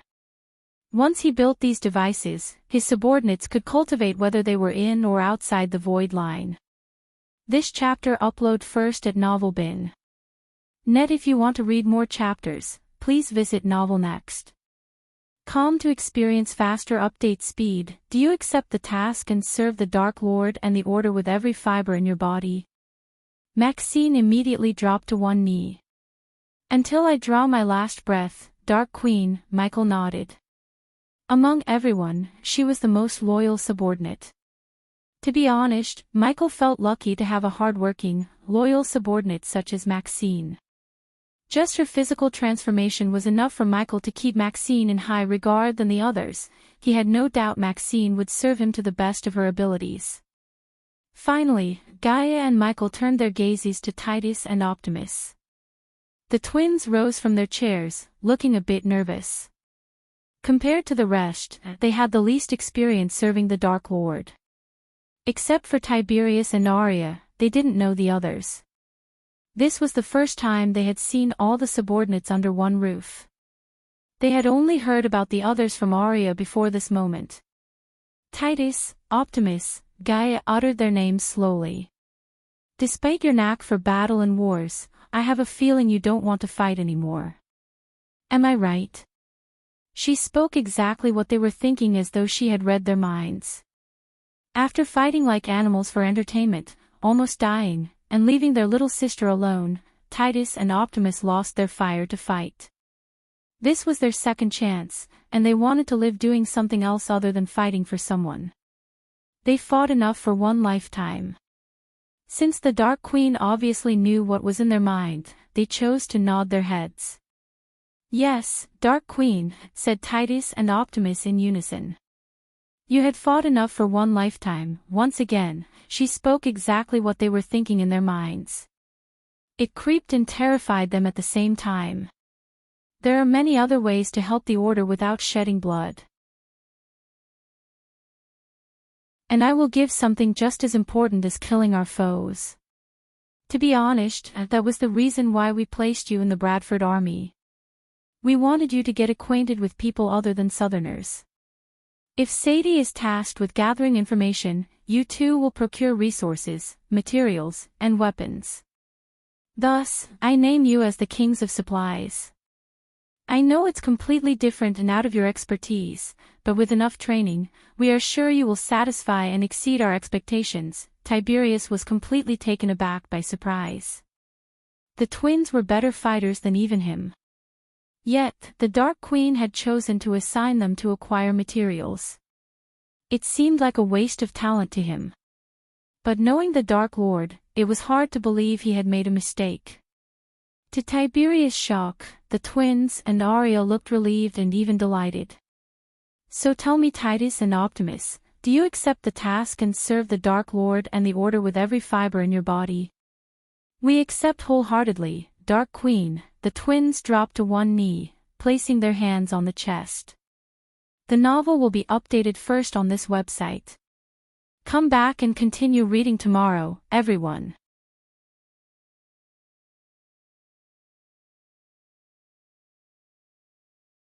Chapter 633, System Version 6.0. When everything was said and done, Michael flicked his wrist.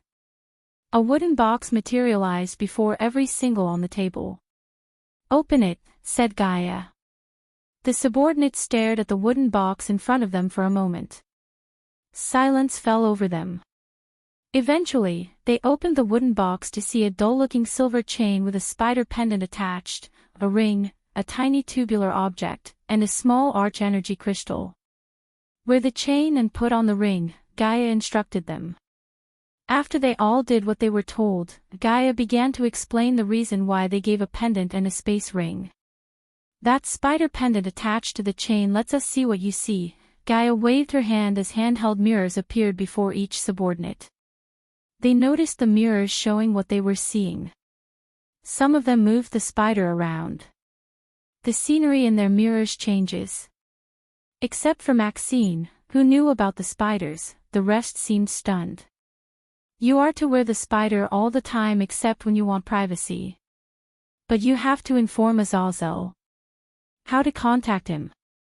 Put the earpiece into your ear." Gaia opened her hands, showing the earpiece to everyone. The subordinates nodded before taking the earpiece from the box and putting it in their ears.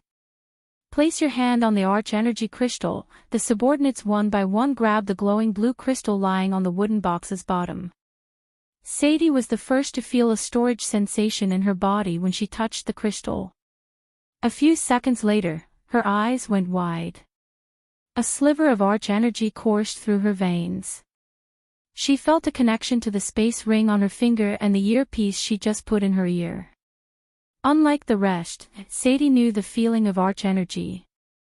So without a doubt, she could tell she had just felt arch-energy within the void line.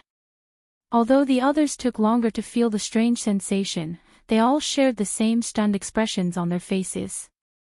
"This device will let you communicate with Azazel," Gaia's words sounded inside their heads. The words of Gaia felt like a whisper, but the subordinates heard each of them clearly. It took them several seconds before they realized the words coming from the device in their ear. "Now I know most of you aren't familiar with the feeling of arch-energy. But try to focus your mind to send a message. Feel the connection with the earpiece. Speak your names." "Sadie." Sadie sent a message, looking at Azazel. When the old butler nodded, a gentle smile formed on her face. One by one, all the subordinates successfully sent a message. Of course, some failed, but Gaia didn't move on until everyone successfully spoke into the earpiece. They did it, my lady, Azazel informed Gaia. There was a tinge of pride in her heart. Although it was such a simple menial task, Gaia very well knew the grave importance of communication. With the silver chain and earpiece, the subordinates could contact Azazel anytime. You will be called this day every month. Under no circumstances are you to miss this gathering unless you are dead. Gaia's voice turned cold for a moment. Since you are all kings and queens, you need ministers and minions to do your bidding. From the next gathering, you can submit profiles of people you want to recruit to us. Also, this goes without saying, if you utter a single word about the Order or the Dark Lord, I will make you wish you were dead. They all could feel the sudden chillness in the air. If you have any questions or thoughts, you are free to speak now, said Gaia. After several seconds she sat on her throne. Tiberius cleared his throat. He stood up. Dark Lord, what should we do about Quintus and the assassin who killed Heinberg? The subordinates turned their gazes toward the Dark Lord, expecting to hear his answer. That's your first task, Michael slowly said. Coordinate with your fellow member, locate Quintus, and only if you can't kill him, contact Azazel for backup. Michael raised his finger. Training wheels are off from today. Tiberius nodded with absolute killing intent in his eyes. After Tiberius sat down, Corey rose from her chair. This chapter upload first at Novelbin. Net. If you want to read more chapters, please visit Novel Next. Com to experience faster update speed. Pardon me for my dumbness, Dark Lord, but what are our tasks? Corey scratched her head. She was proud and delighted to receive titles, but they didn't tell her what to do next. To be honest, Corey had no idea at all. You're the queen of the seas. Do whatever you like and can to strengthen your domain. That goes for everyone. Strengthen yourselves and your domains.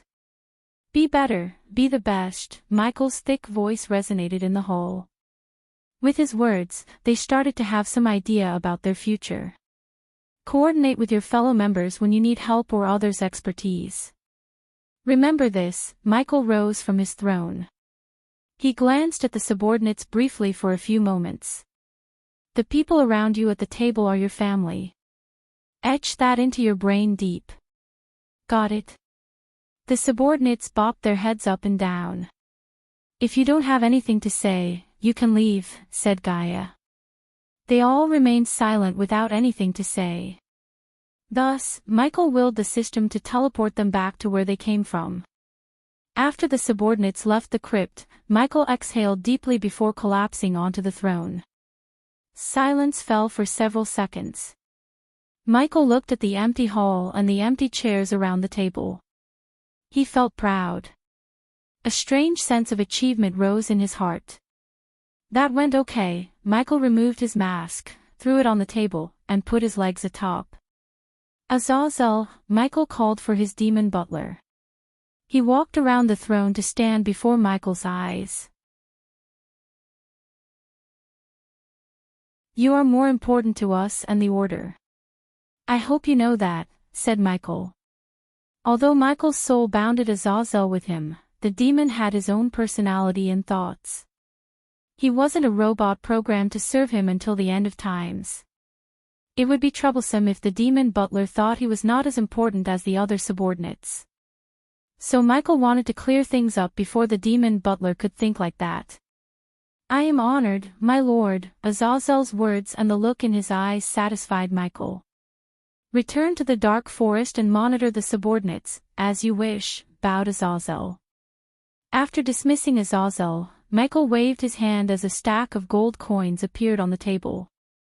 The mound of gold coins lit the place with its radiant gold light. What are you going to do? Asked Gaia. Judging by the stacks, Gaia could tell there were at least 10 million gold coins. Her guess was spot on. The mound of gold coins contained exactly 10 million gold coins. Turning them into power, Michael calmly said. Since they were alone in the hall, he didn't use his demonic voice. Under Gaia's curious gaze, Michael waved his hand. A bright light shot out of his body, enveloping the coins. The light swallowed the coins, and in a few moments, the light disappeared along with all the coins. Gaia was startled. But when she turned her head, she saw a smile on his face. "System, how long will it take you to upgrade yourself?" Finally, the system exclaimed as though it was tired of waiting. 3 hours.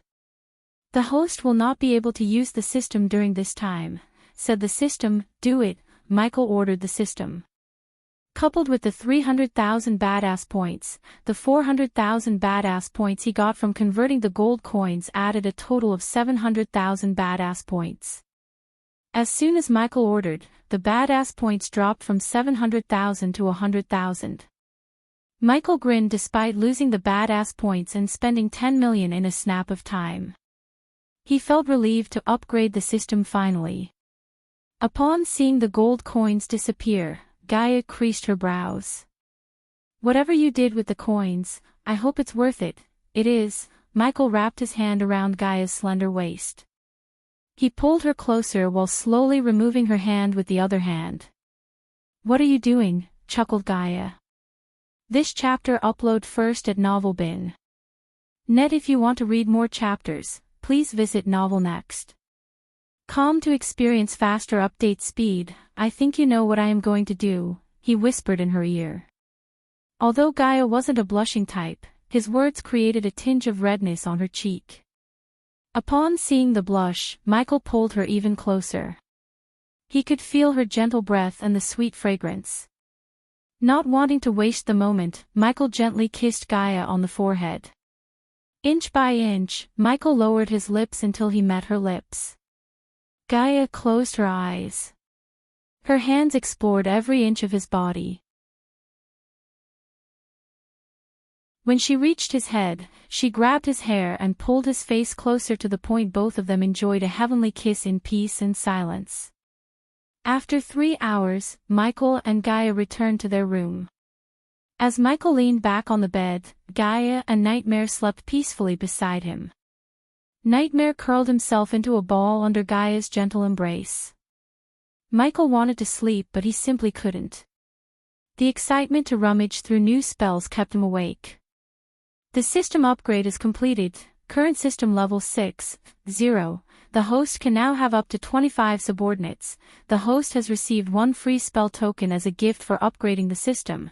The host will not get a fixed amount of experience points when slaying a cultivator. Arch sensing stage equals 0. Foundation stage equals 5,000. Body refining stage equals 15,000. Body strengthening stage equals 50,000. Core formation stage equals 1,000,000. Core strengthening stage equals 2,000,000. Soul refining stage equals 3,000,000. Fusion stage equals 5,000,000. Half. Immortal equals 1,000,000. Immortal equals 2,000,000. Michael creased his brows, looking at the experience points. The system reduced the number of points he would kill after each kill. As a result, leveling up had become harder than ever before. His smile froze on Michael's face. "What the heck is this system?" Michael asked the system. There was spite in his voice. "Calm down, host. The system reduces the points so the host can cross the heavenly tribulation with a 0% chance of dying." Michael's shock and bitterness somewhat calmed down after hearing the system. The system has enabled subordinate kill experience points back. Now the host will receive experience points every time a subordinate kills a cultivator. New spells have been unlocked in the system store. As though the system wanted to change his mind towards something good, it reminded him of the new spells. Just like the system planned, hearing about the new spells made him smile again. Wasting no time, Michael immediately opened the system store to buy new spells. The novel will be updated first on this website. Come back and continue reading tomorrow, everyone.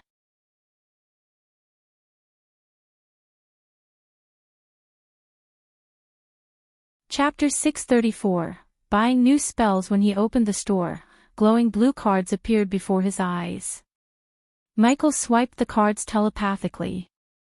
On top of the old spells, Michael saw several new ones.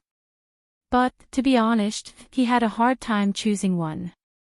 It had been some time since he had bought a new spell. As a result, he couldn't contain his excitement, but Michael didn't let his excitement get the better of him. So Michael decided to expand all the spells and compare them before choosing one.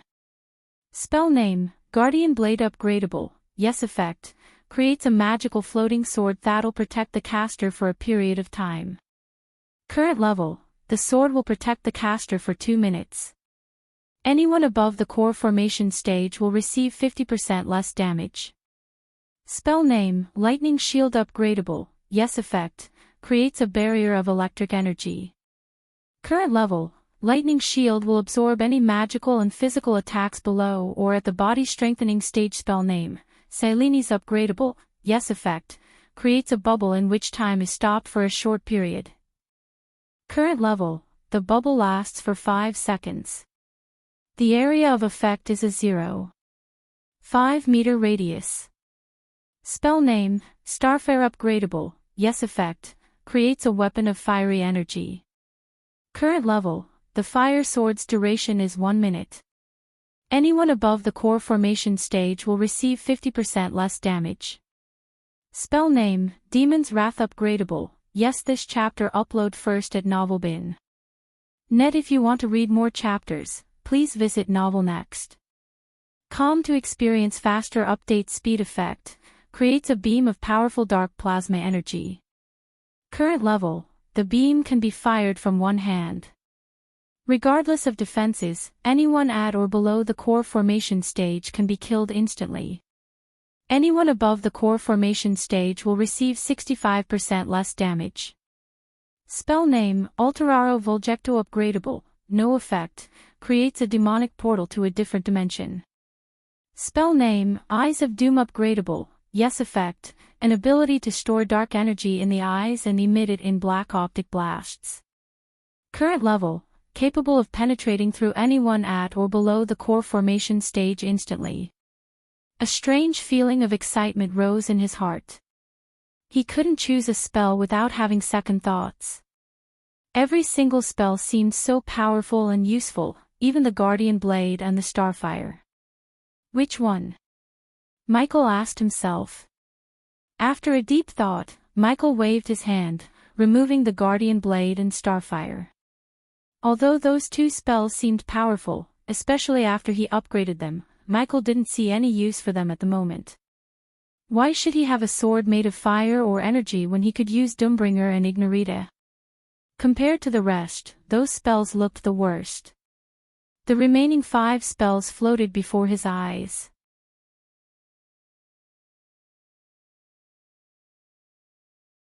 Finally, there were only 2 spells before Michael. Spell name, Demon's Wrath Upgradable, yes effect, creates a beam of powerful dark plasma energy. Current level, the beam can be fired from one hand. Regardless of defenses, anyone at or below the core formation stage can be killed instantly, regardless of defenses. Anyone above the core formation stage will receive 65% less damage. Spell name, Eyes of Doom Upgradable, yes this chapter upload first at Novelbin.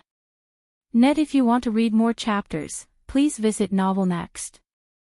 Com to experience faster update speed effect, an ability to store dark energy in the eyes and emit it in black optic blasts. Current level, capable of penetrating through anyone at or below the core formation stage regardless of defenses.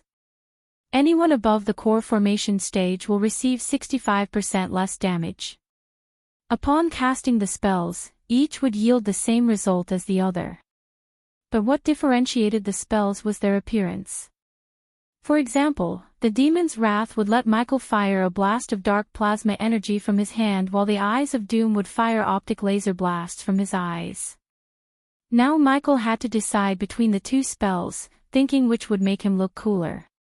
Eyes of Doom knocked the Demon's Wrath out of the park when he imagined himself using both spells. Firing black laser beams from his eyes undoubtedly took the crown from his point of view. With this spell, he didn't even have to raise a finger but just had to look at his opponents. Upon finally deciding, Michael willed the system to use the free token on the Eyes of Doom. Ding! The host has successfully acquired the level 1 Eyes of Doom. Eyes of Doom current range 20 meters. System, what's the cost of buying Silenies? 500,000. Michael's heart skipped a beat when he heard the outrageous price. It made sense given the spell's effect, yet 500,000 seemed too much in his mind. Furrowing his brows, Michael asked the system. What's the cost of Eyes of Doom? Asked Michael. 500,000. Once again, the system shocked Michael, who heaved a sigh of relief.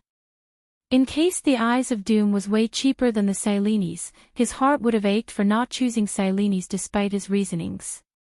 I can't wait to test this baby, Michael grinned. Exiting the system, Michael turned his gaze to Gaia. She was still peacefully sleeping with Nightmare in her embrace. He removed the blanket covering his leg up to the knees and walked towards the window. The moonless sky drew his attention. For a few moments, Michael just stared at the dark sky. Eladir. Michael established a connection to contact Eladir. Due to the task of building a teleportation array in the Dark Forest mansion, Eladir couldn't make it to the gathering. Michael ordered Eldadi to try to finish the array before they returned to Mazeroth. There were only 5 days left in their holidays. After that, Michael had to return to Mazeroth. Not that Michael wanted to graduate from Mazeroth, but he wanted to explore the Oculun realm. It might be risky, yet if he didn't take this risk, he would lose the chance to unravel more about his enemies. The more he learns about the Sky Hall, the better chance he has of beating them. Dark Lord, Eladir's voice sounded in Michael's head. Michael sensed a bit of frustration in the Dark Elf's voice. How's everything? Asked Michael. I need more materials, Dark Lord. I can't swing my hands and create a teleportation array just like that. Work, you piece of shit. Michael heard Eladir kicking something in frustration. Upon hearing the pissed Dark Elf, Michael decided to cut his conversation short. Give a list of everything you need to Azazel. I will personally see to it. Finally, some good news. Please, get me those things as soon as possible. I could have bought them, but if I leave this array unfinished, I have to do it again from scratch, said Eladir with way less frustration than before in his voice. I will look around in the Aqua Palace. If there is a place I can get what you need, it's this place, said Michael. Watch your back, Dark Lord. Elves might seem pretty and harmless, but they are the vilest evil creatures in the entire world, Eladir warned Michael before Michael ended the communication. After everything was said and done, Michael took a deep breath. He finished everything he had in his mind for the day. Yet, one thing remained, drilling his mind. Who are you? Asked Michael, looking at the moonless dark sky. Michael recalled the black-robed woman. A strange sense of familiarity rose in his heart.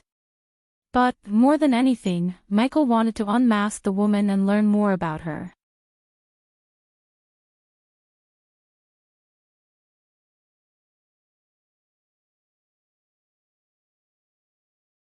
Although the bone had several chips and looked ancient, there was no doubt in Michael's mind. The bone was an ulna. Whether it belonged to a human or another race member, Michael did not know. Compared to the dragon skeleton, the energy radiation coming from the ulna bone was on another level.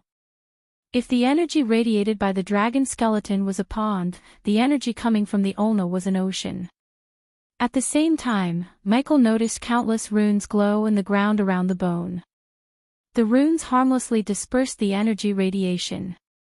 Otherwise, the commoners below the core formation stage would choke to death. An immortal's bone, Gaia gasped in shock. Everyone glared at the bone without moving their gazes. But only a few like Gaia could recognize the bone's origin. This chapter upload first at NovelBin. Net. If you want to read more chapters, please visit novelnext.com to experience faster update speed. What's with these people and bones? Michael creased his brows. This was the second time Michael saw bones startling the crowd. Unknown to Michael, the Aqua Palace sent their treasure hunters to the treacherous ocean and to the demon's grave. Both these places were basically ancient graveyards. They found the dragon's skeleton in the treacherous ocean and the immortal bone in the demon's grave. It was a dangerous expedition. The Aqua Palace lost several powerful men. But thanks to the Arctic Hall of Sea Folks, the Aqua Palace had no lack of powerful people. Unlike the cultivators on the land, the Sea Folks avoided wars. As a matter of fact, the Sea Folks only had one war several thousand years ago. But that war was nowhere close to the great wars the humans, elves, or any other race living on the land had gone through in the number of casualties. Each war put the cultivators on land several hundred years behind the Sea Folk. This was the major reason why the Sea Folks had countless fusion stage cultivators while they were such a rare commodity on the land. Many curiously waited for Rick's turn to explain. Ladies and gentlemen, this is an arm bone of an immortal. It contains 20 times more energy than the dragon skeleton. As some of you might know, that's not what makes this bone, or any bone of an immortal, a diamond among artifacts. Rixton paused for a moment to let the people guess what made a bone of an immortal so special to the point it would cause war between kingdoms. Michael turned his gaze to Gaia. But before she could answer Michael, Rixton continued. Only a weapon made of immortal bone can kill another immortal. A simple short sentence from Rixton had caused countless gasps in the arena. Those who thought an immortal could not be killed were completely in shock, including Michael. Granted, an immortal would be completely immune to aging, sickness, and injuries. After crossing the tribulation, each step into the half-immortal stage would have a body that's free of all the above. However, that didn't mean they were invisible.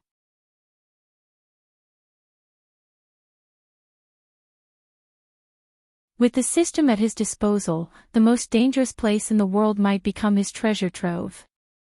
Imagine how rich he would be if he found an immortal skeleton. While Michael was in deep thinking, the bit of the bone finally began to slow down. 8 billion, the Golden Prince's voice resonated in the arena. 10 billion, suddenly, an elder from the Hunt family surprised everyone by raising the bid by 2 billion. Hunt elders, the Golden Prince initiated a conversation with the elders. Before his words, Michael didn't know the ones who counterbid the prince was the Hunts. If we counterbid each other, we can go till tomorrow. Why don't we split the bone in half? Upon hearing the Golden Prince's words, many trembled.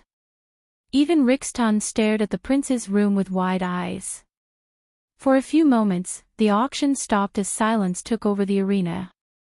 Many hoped the Hunt elders would ignore the Golden Prince so they could see a battle between two monstrous powers in R. They were the people who hated auctions with no battles and deaths. But to their shock, the Hunt elders agreed. Only if we can also split the final bid, an elder with a raspy voice spoke. Just like that, the Aqua Palace lost billions. Allowing two bidders to communicate was a massive weakness in the auction process. Michael would make the auction anonymous if he were to open an auction house. That way, no one could sway the auction using family backgrounds or shady deals. But Michael admired the prince for striking such a deal instead of using his family background to threaten the opposition or pour more gold coins into the bid. With this deal, he got half a bone for 5 billion. Although the Golden Prince had gold coins, the Hunt family was not inferior to the Empress or the royal family. They both had almost unlimited gold coins. After all, the Hunts controlled countless businesses and connections with the Sea Folks themselves. As a matter of fact, they owned 5 gold mines in the Azer continent alone. Finally, the immortal bone went for the price of 10 billion, although it could have simply crossed past 15 billion. The novel will be updated first on this website. Come back and continue reading tomorrow, everyone.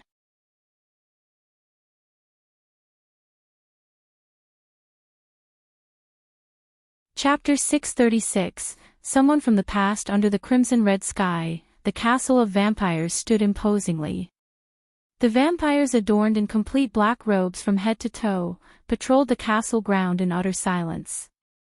Except for the winds howling, there was no sound across the area. As they patrolled the castle grounds, Saber appeared in the red sky out of thin air. He looked at his vampires for a moment, lingering in the sky. Saber slowly descended towards the castle. Seeing their lord, the vampires halted their steps. Their bodies went rigid as they bowed towards Saber. Despite Saber's young look, handsome face, and gentle smile on that handsome face, he was the most terrifying elder vampire among the elder vampires. Fear gleamed behind the vampire's dark hood. Under their fearful eyes, Saber landed at the doorsteps. As though the door had sensed the presence of Saber, it slowly opened with a creak. Good to be home, Saber mumbled to himself. He might be staying in Ar, the land of the Rick, but his heart always yearned for this castle. No place in this world could come anywhere close to the vampire castle as far as he was concerned. A gentle smile emerged on his face. Saber navigated through the intricate dark corridors and arrived at a gray stone wall. He placed his hand on the wall, sending a sliver of arch energy into it. In a few seconds, the wall trembled, and the gray stone slowly moved inwards, forming an archway to a dimly lit hall. When Saber stepped into the hall, he was welcomed by two cloaked figures on their knees. Their faces were completely hidden beneath their hood. Under the gray rags, grayish-like decayed faces drew a long, rattling breath, as though they were trying to suck something more than air from their surroundings. Saber walked around the hall with his hands behind him. He noticed the bloody tables, blood-stained walls, and jars filled with human organs. The hall would make anyone crinkle their noses or outright throw up. However, Saber didn't even lose his smile. After going a full round around the room, Saber finally halted his steps in front of the two kneeling figures. He jumped up on a steel table, ignoring its blood stains. Whose idea was it to create a plague in Ar? Saber asked. His voice almost sounded like a child's, a playful child's. The two cloaked figures slowly raised their heads. Silence fell over them. I asked you a question. His playful tone contained a hint of killing intent. The two cloaked figures shuddered. Eventually, a growling voice of a woman came from one of the cloaked figures. Lord Nello ordered me to create the plague, Elder Saber. The cloaked figure shivered. Is that so? Saber slightly tilted his little head, but I didn't want to, the cloaked figure panicked. Why is that? Asked Saber. Because Elder Saber hasn't told me to. This chapter upload first at Novelbin. Net. If you want to read more chapters, please visit Novel Next. Com to experience faster update speed. Saber's grin grew wider. Good answer. Saber's voice was stark contrast to the cloaked figure. Saber turned his gaze to the cloaked figure named Nello. Nello, why did you order her to create this plague? If this old memory of mine serves me right, I didn't tell you to do so. Once again, silence enveloped the hall. No one uttered a word to break the silence. Eventually, Saber's chilling laughter cut through the silence. I turned you to do one simple task, follow my orders. Is that difficult to do? Huh, Nello? Asked Saber. His voice was full of murderous lust. A weak man would have fainted at the mere feeling of the cold aura radiating from Saber. My lord. Nello's words were abruptly cut short by Saber. With a single look, Saber created a vacuum around Nello's head. Nello gasped for air, yet there was no air around him to breathe. It's my fault. I put you here to oversee her work, not order her around.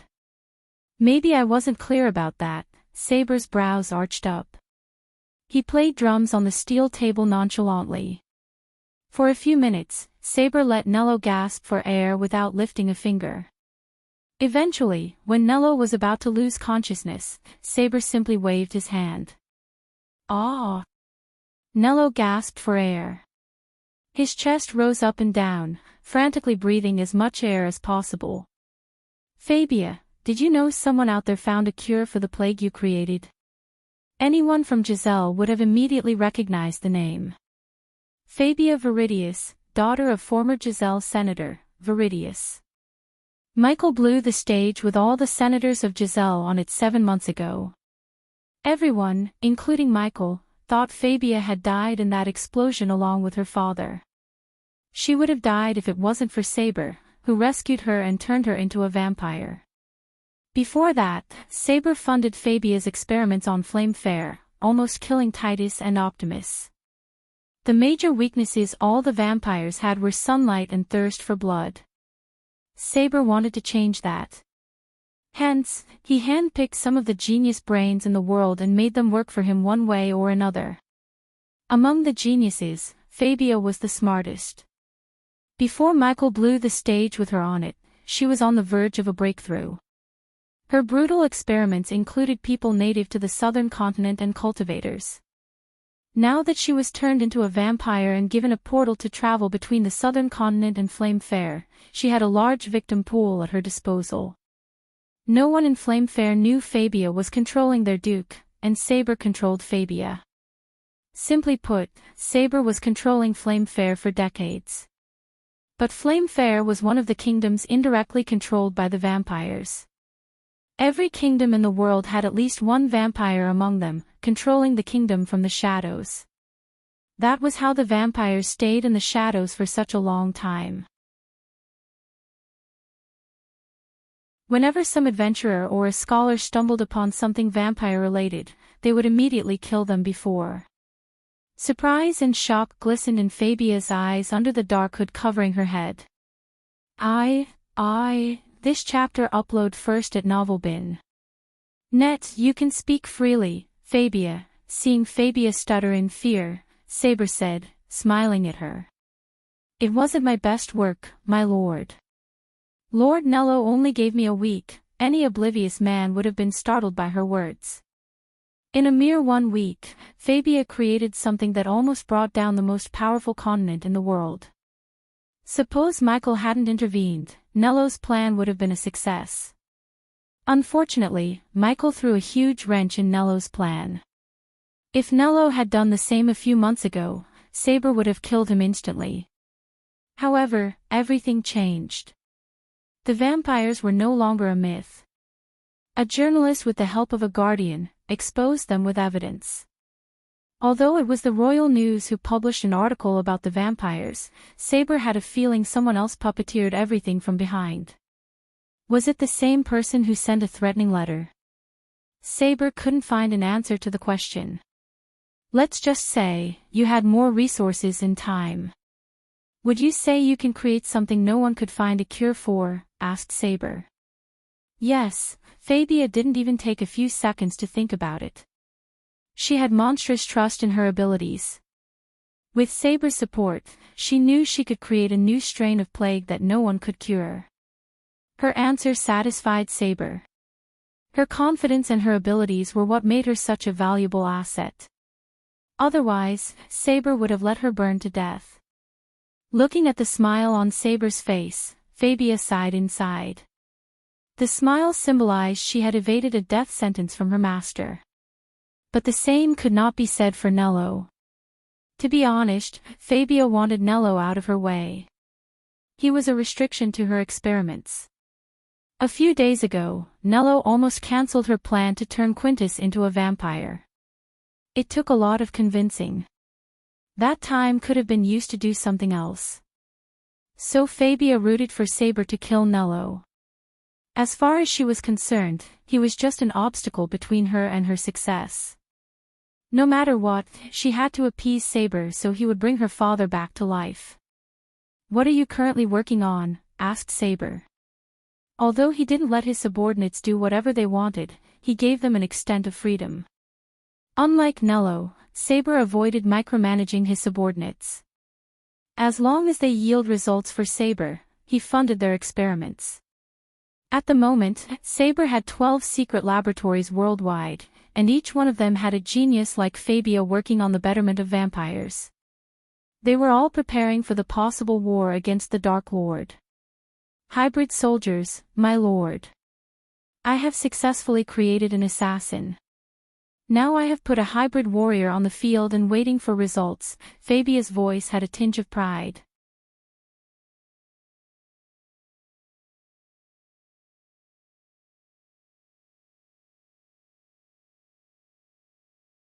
Chapter 637, The Demon Commander. Back on Elon, Noah sat near the calm pond, meditating. His chest rose and fell with a certain rhythm. He became one with the blowing wind around him. Noah allowed no guards in the guardian when he meditated. Thus, only the withered trees and flower plants accompanied him. Once in a while, a few snowy flakes gently danced down, swaying in the wind. Whenever a snowflake hit the calm pond, Noah's eyes would twitch. While Noah was meditating, Yasmin Winston entered the garden. Unlike when she met Ghost, she was in light blue robes void of any armor pieces. She slowly walked towards Noah on the paved pathway. Her sword dangled around her waist every time she took a step. Noah's ear twitched. "My dear cousin," Yasmin said with a playful tone. Thanks to Yasmin, Noah's 2 days of meditation finally came to a halt. He slowly opened his eyes. The clear pond and the red maple tree on the other side was a magnificent view in Noah's mind. In his 2 decades of life, he meditated in several places. Some of these places were dreams for a rogue cultivator. But to Noah, the garden created by his mother was the best place to meditate.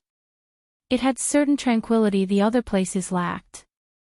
Yasmin, Noah looked over his shoulder to see his cousin standing a couple of meters behind him. "So this is what you do in your free time?" asked Yasmin. "Meditation is just as important as cultivation. A calm mind is a weapon of itself." Noah turned around. His eyes were just as calm as the pond behind him. Unknowing to Noah himself, he radiated a powerful aura. Normal cultivators failed to sense this aura, but Yasmin did. It would have been a surprise if she failed to sense it. After all, she was created by one of the elders in Skyhole. Noah and his family were completely oblivious to the fact Yasmin was a clone. The elders created Yasmin with one objective in their minds: monitor Noah Winston and report everything back to the Skyhole. Despite being a clone, Yasmin inherited all the memories and habits of the Bodis owner, the real Yasmin Watson. "Where is everyone?" asked Noah. He looked around for a moment, climbing down the steps of the elevated platform he was meditating on. Inside, discussing the war, as usual. "Are you going with your father to the front lines?" Yasmin asked nonchalantly. Instead of giving her an answer, Noah walked through the withered plants resulting from the upcoming winter. Usually, by this time, the garden would be filled with chirping birds, squirrels, and beautiful flowers that danced with the wind. However, the cold winter breeze changed the scenery. War should be our last resort. It's a pity Duke Avon is so desperate for it. One man's ego is going to destroy so many lives, Noah sighed. His heart ached thinking of all the destruction and deaths a war would bring. When the vampire clan was out there lusting for their blood, humankind and all the races should be united. Yet, they were all ignorant and fighting among themselves. Although Noah hated wars, he knew some of them were just inevitable, just like the one between Ice Fair and Flame Fair. Due to Alicia's family, Noah's family had to side with Duke Marvin, the Duke of Pentown, in the upcoming war. Thinking about the war, Noah wished he was at the fusion stage. If he was, he could have stopped the war once and for all. Only because of his search for the Dark Lord killing arrows made by Mazeroth founders, did he not get enough time to cultivate. This chapter upload first at Novelbin. Net. If you want to read more chapters, please visit Novel Next. To experience faster update speed. It had been 2 months since Noah had any breakthroughs in his cultivation. He was stuck in the core strengthening stage level 8 and couldn't reach the next level. For a normal cultivator, going without having a breakthrough for a couple of months was nothing. They only leveled up once a year or so. But for Noah, it was strange, very strange. Obviously, the Sky Hall noticed Noah's cultivation being halted.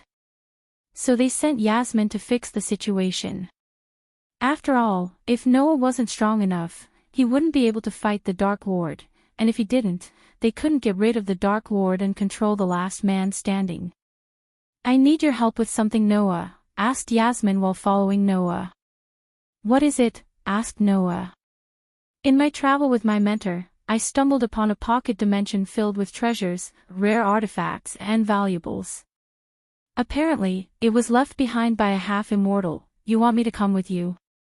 Noah halted his steps. When he turned around, Yasmin nodded. "I know it's sudden, but I really need something in there. If you could help me find it, you can have anything you find there. Since you are my cousin, I won't ask for a share. How about it?" Yasmin winked at Noah. Suppose someone else asked him to venture into an unknown pocket dimension, Noah would have outright rejected them.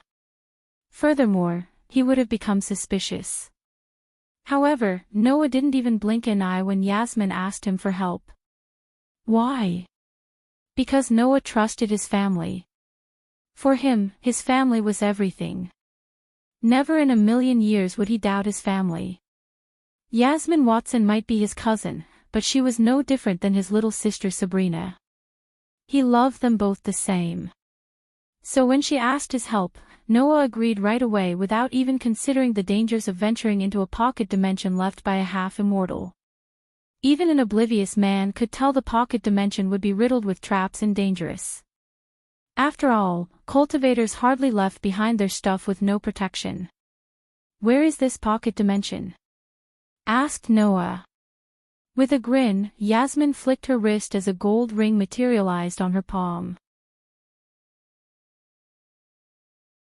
This ring would open a portal to the pocket dimension anywhere. Toss the ring, and boom, instant portal straight to the destination. This is a rare portal ring. The pocket dimension must be ancient. Shouldn't we get more people with us? Noah creased his brows. He had heard about the portal rings from Andreas, but this was the first time he had seen one with his eyes. When Yasmin heard his question, her heart skipped a beat. Her master ordered her to bring Noah alone to the dimension. The Sky Hall elders wanted Noah to get the items left for him. If they brought others, they might get them before Noah.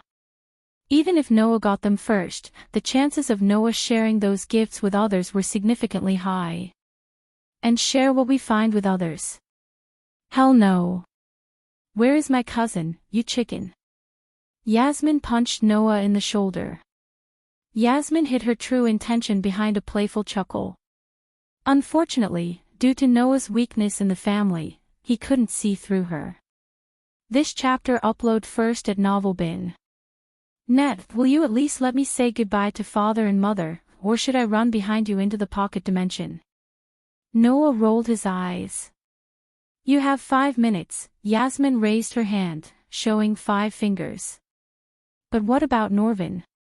He can help us locate treasures. As a golden Babaru, Norvin possessed a special ability to locate treasures. Ever since Noah picked up Norvin from the forest surrounding Royal Land, the golden Babaru helped him find countless treasures. In other words, Norvin played a huge role in Noah's heaven-defying cultivation speed. Additionally, Norvin could also locate hidden traps and defense arrays. Noah knew these abilities could come in real handy once they were inside the pocket dimension. Allow him. Suddenly, Yasmin heard her master Devdan's voice in her head. The elf was watching Noah through Yasmin's eyes. What the heck? Bring him. Yasmin nodded as though it was her decision. Noah nodded back and headed towards the mansion, leaving Yasmin behind. Seeing Noah, several maids bowed and greeted him with a smile. Noah nodded back at them, eventually reaching the main hall, where he saw several people gathered around his father. Except for his mother, everyone was in their battle armor. The warriors were divided by their armor colors. One group led by an old man wore icy white armor. They were combined of the Ice Fair's Duke Declan's men and House Bellafort's men. House Winston's soldiers were adorned in pale blue armor among the other two. At the same time, Duke Marvin's men wore emerald green armor. When the soldiers saw Noah, everyone stopped their murmurings. Silence fell over them. But the silence was short-lived as the old man greeted Noah with a wide grin. "There he is, my grandson-in-law." The old man's voice was full of life. His neatly combed, ashen hair was tied into a ponytail.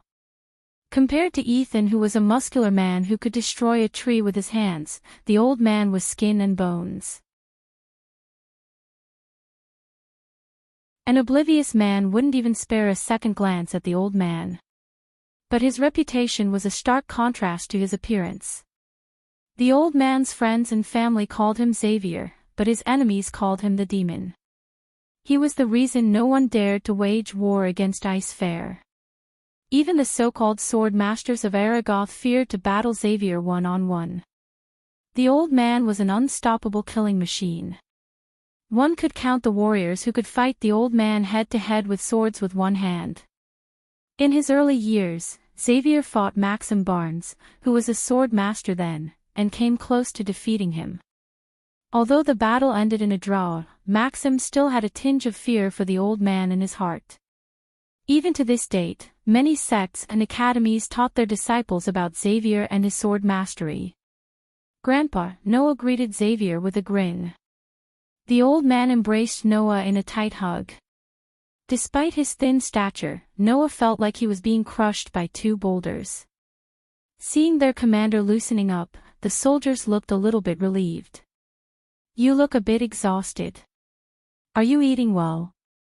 "It seems my granddaughter is failing at her duties as your fiancée." Xavier turned his gaze toward Alicia.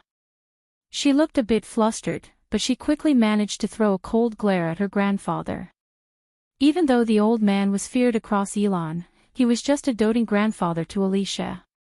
Many under Xavier's command still couldn't believe there was a playful side to their demon commander. "He is worried that he's stuck at the core strengthening stage." Norvin leaped onto Noah's shoulder out of nowhere. "That's it. These old bones are stuck at the soul refining stage for years. I'd be happy if you were stuck at the core strengthening stage for a couple of more years. I cannot let a youngster outrun me. I have a reputation to protect. After all, the novel will be updated first on this website.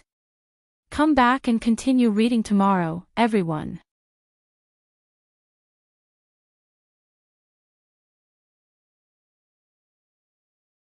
Chapter 638. They stole Ghost's shipment. Few hours before the Aqua auction final day, inside a dimly lit room, a man was tied to a chair and beaten to a pulp. The man's face was bloody and swallowed beyond recognition. Several cuts riddled his body. Anyone with eyes could tell the man was tortured mercilessly.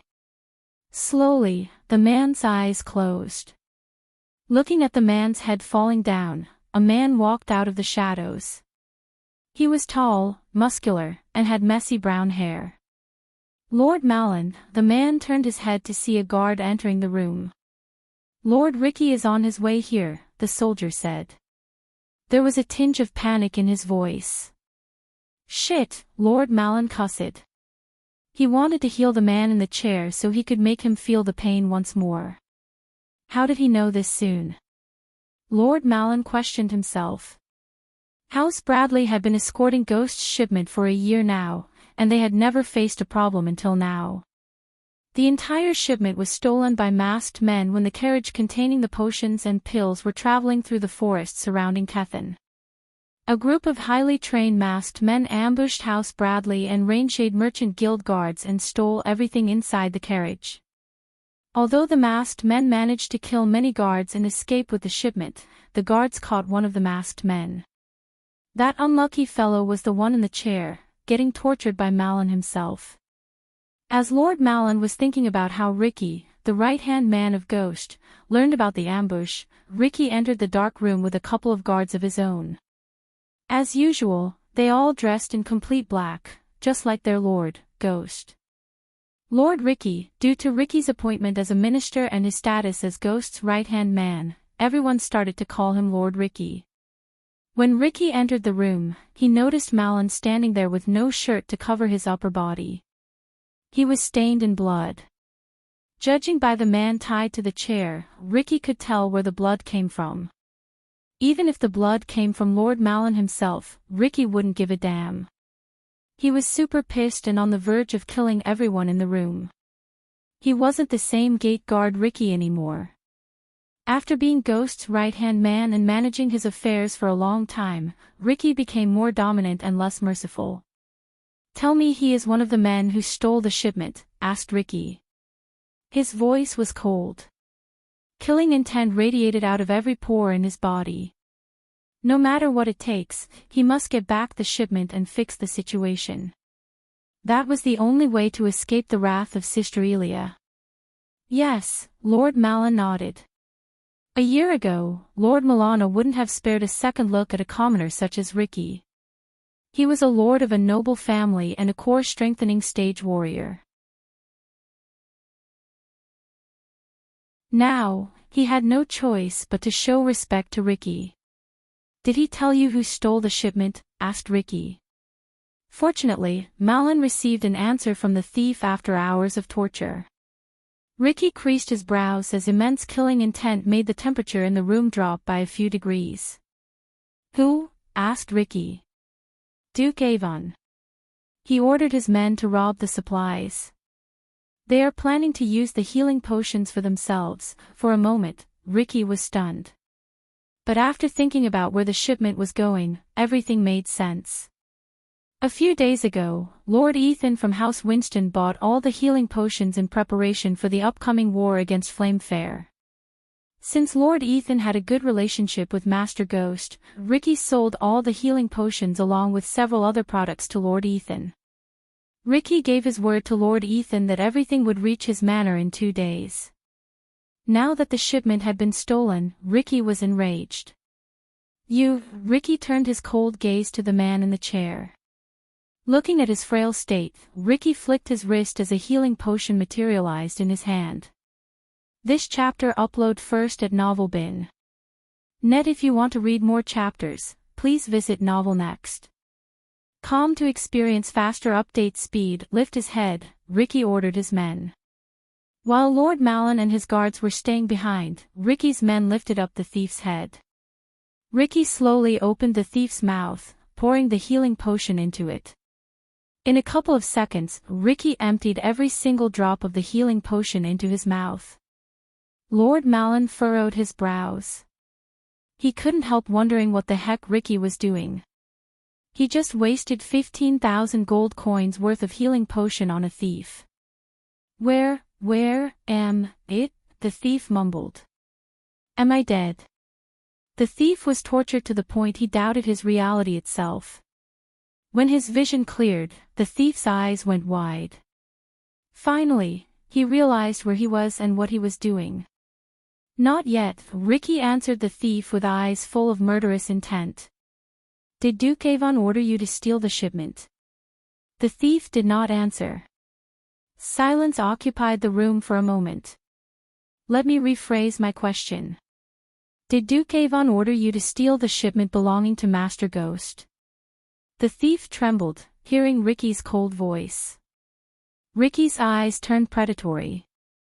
If a gaze could kill a person, the thief would have died by now. The thief recalled what happened to him an hour ago. Every cut, bruise, and punch brought upon him made him shiver. The thief did not want to go through that ever again. To be honest, the thief would rather die than get tortured again. Yes, he did. It's the truth, I swear," the thief screamed. Please let me go." The thief's voice was cut short as Ricky plunged a dagger through the thief's throat.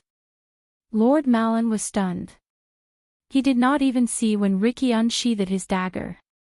In a blink of an eye, Ricky ended the thief's life. Blood spurted out of the wound.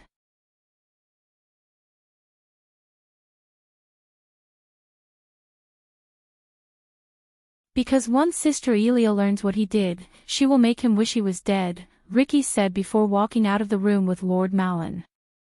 Back in the dark forest, Azazel saw everything that had transpired. He saw everything from how Lord Malin furiously tortured the thief to Ricky ordering the guard to cut the thief's head.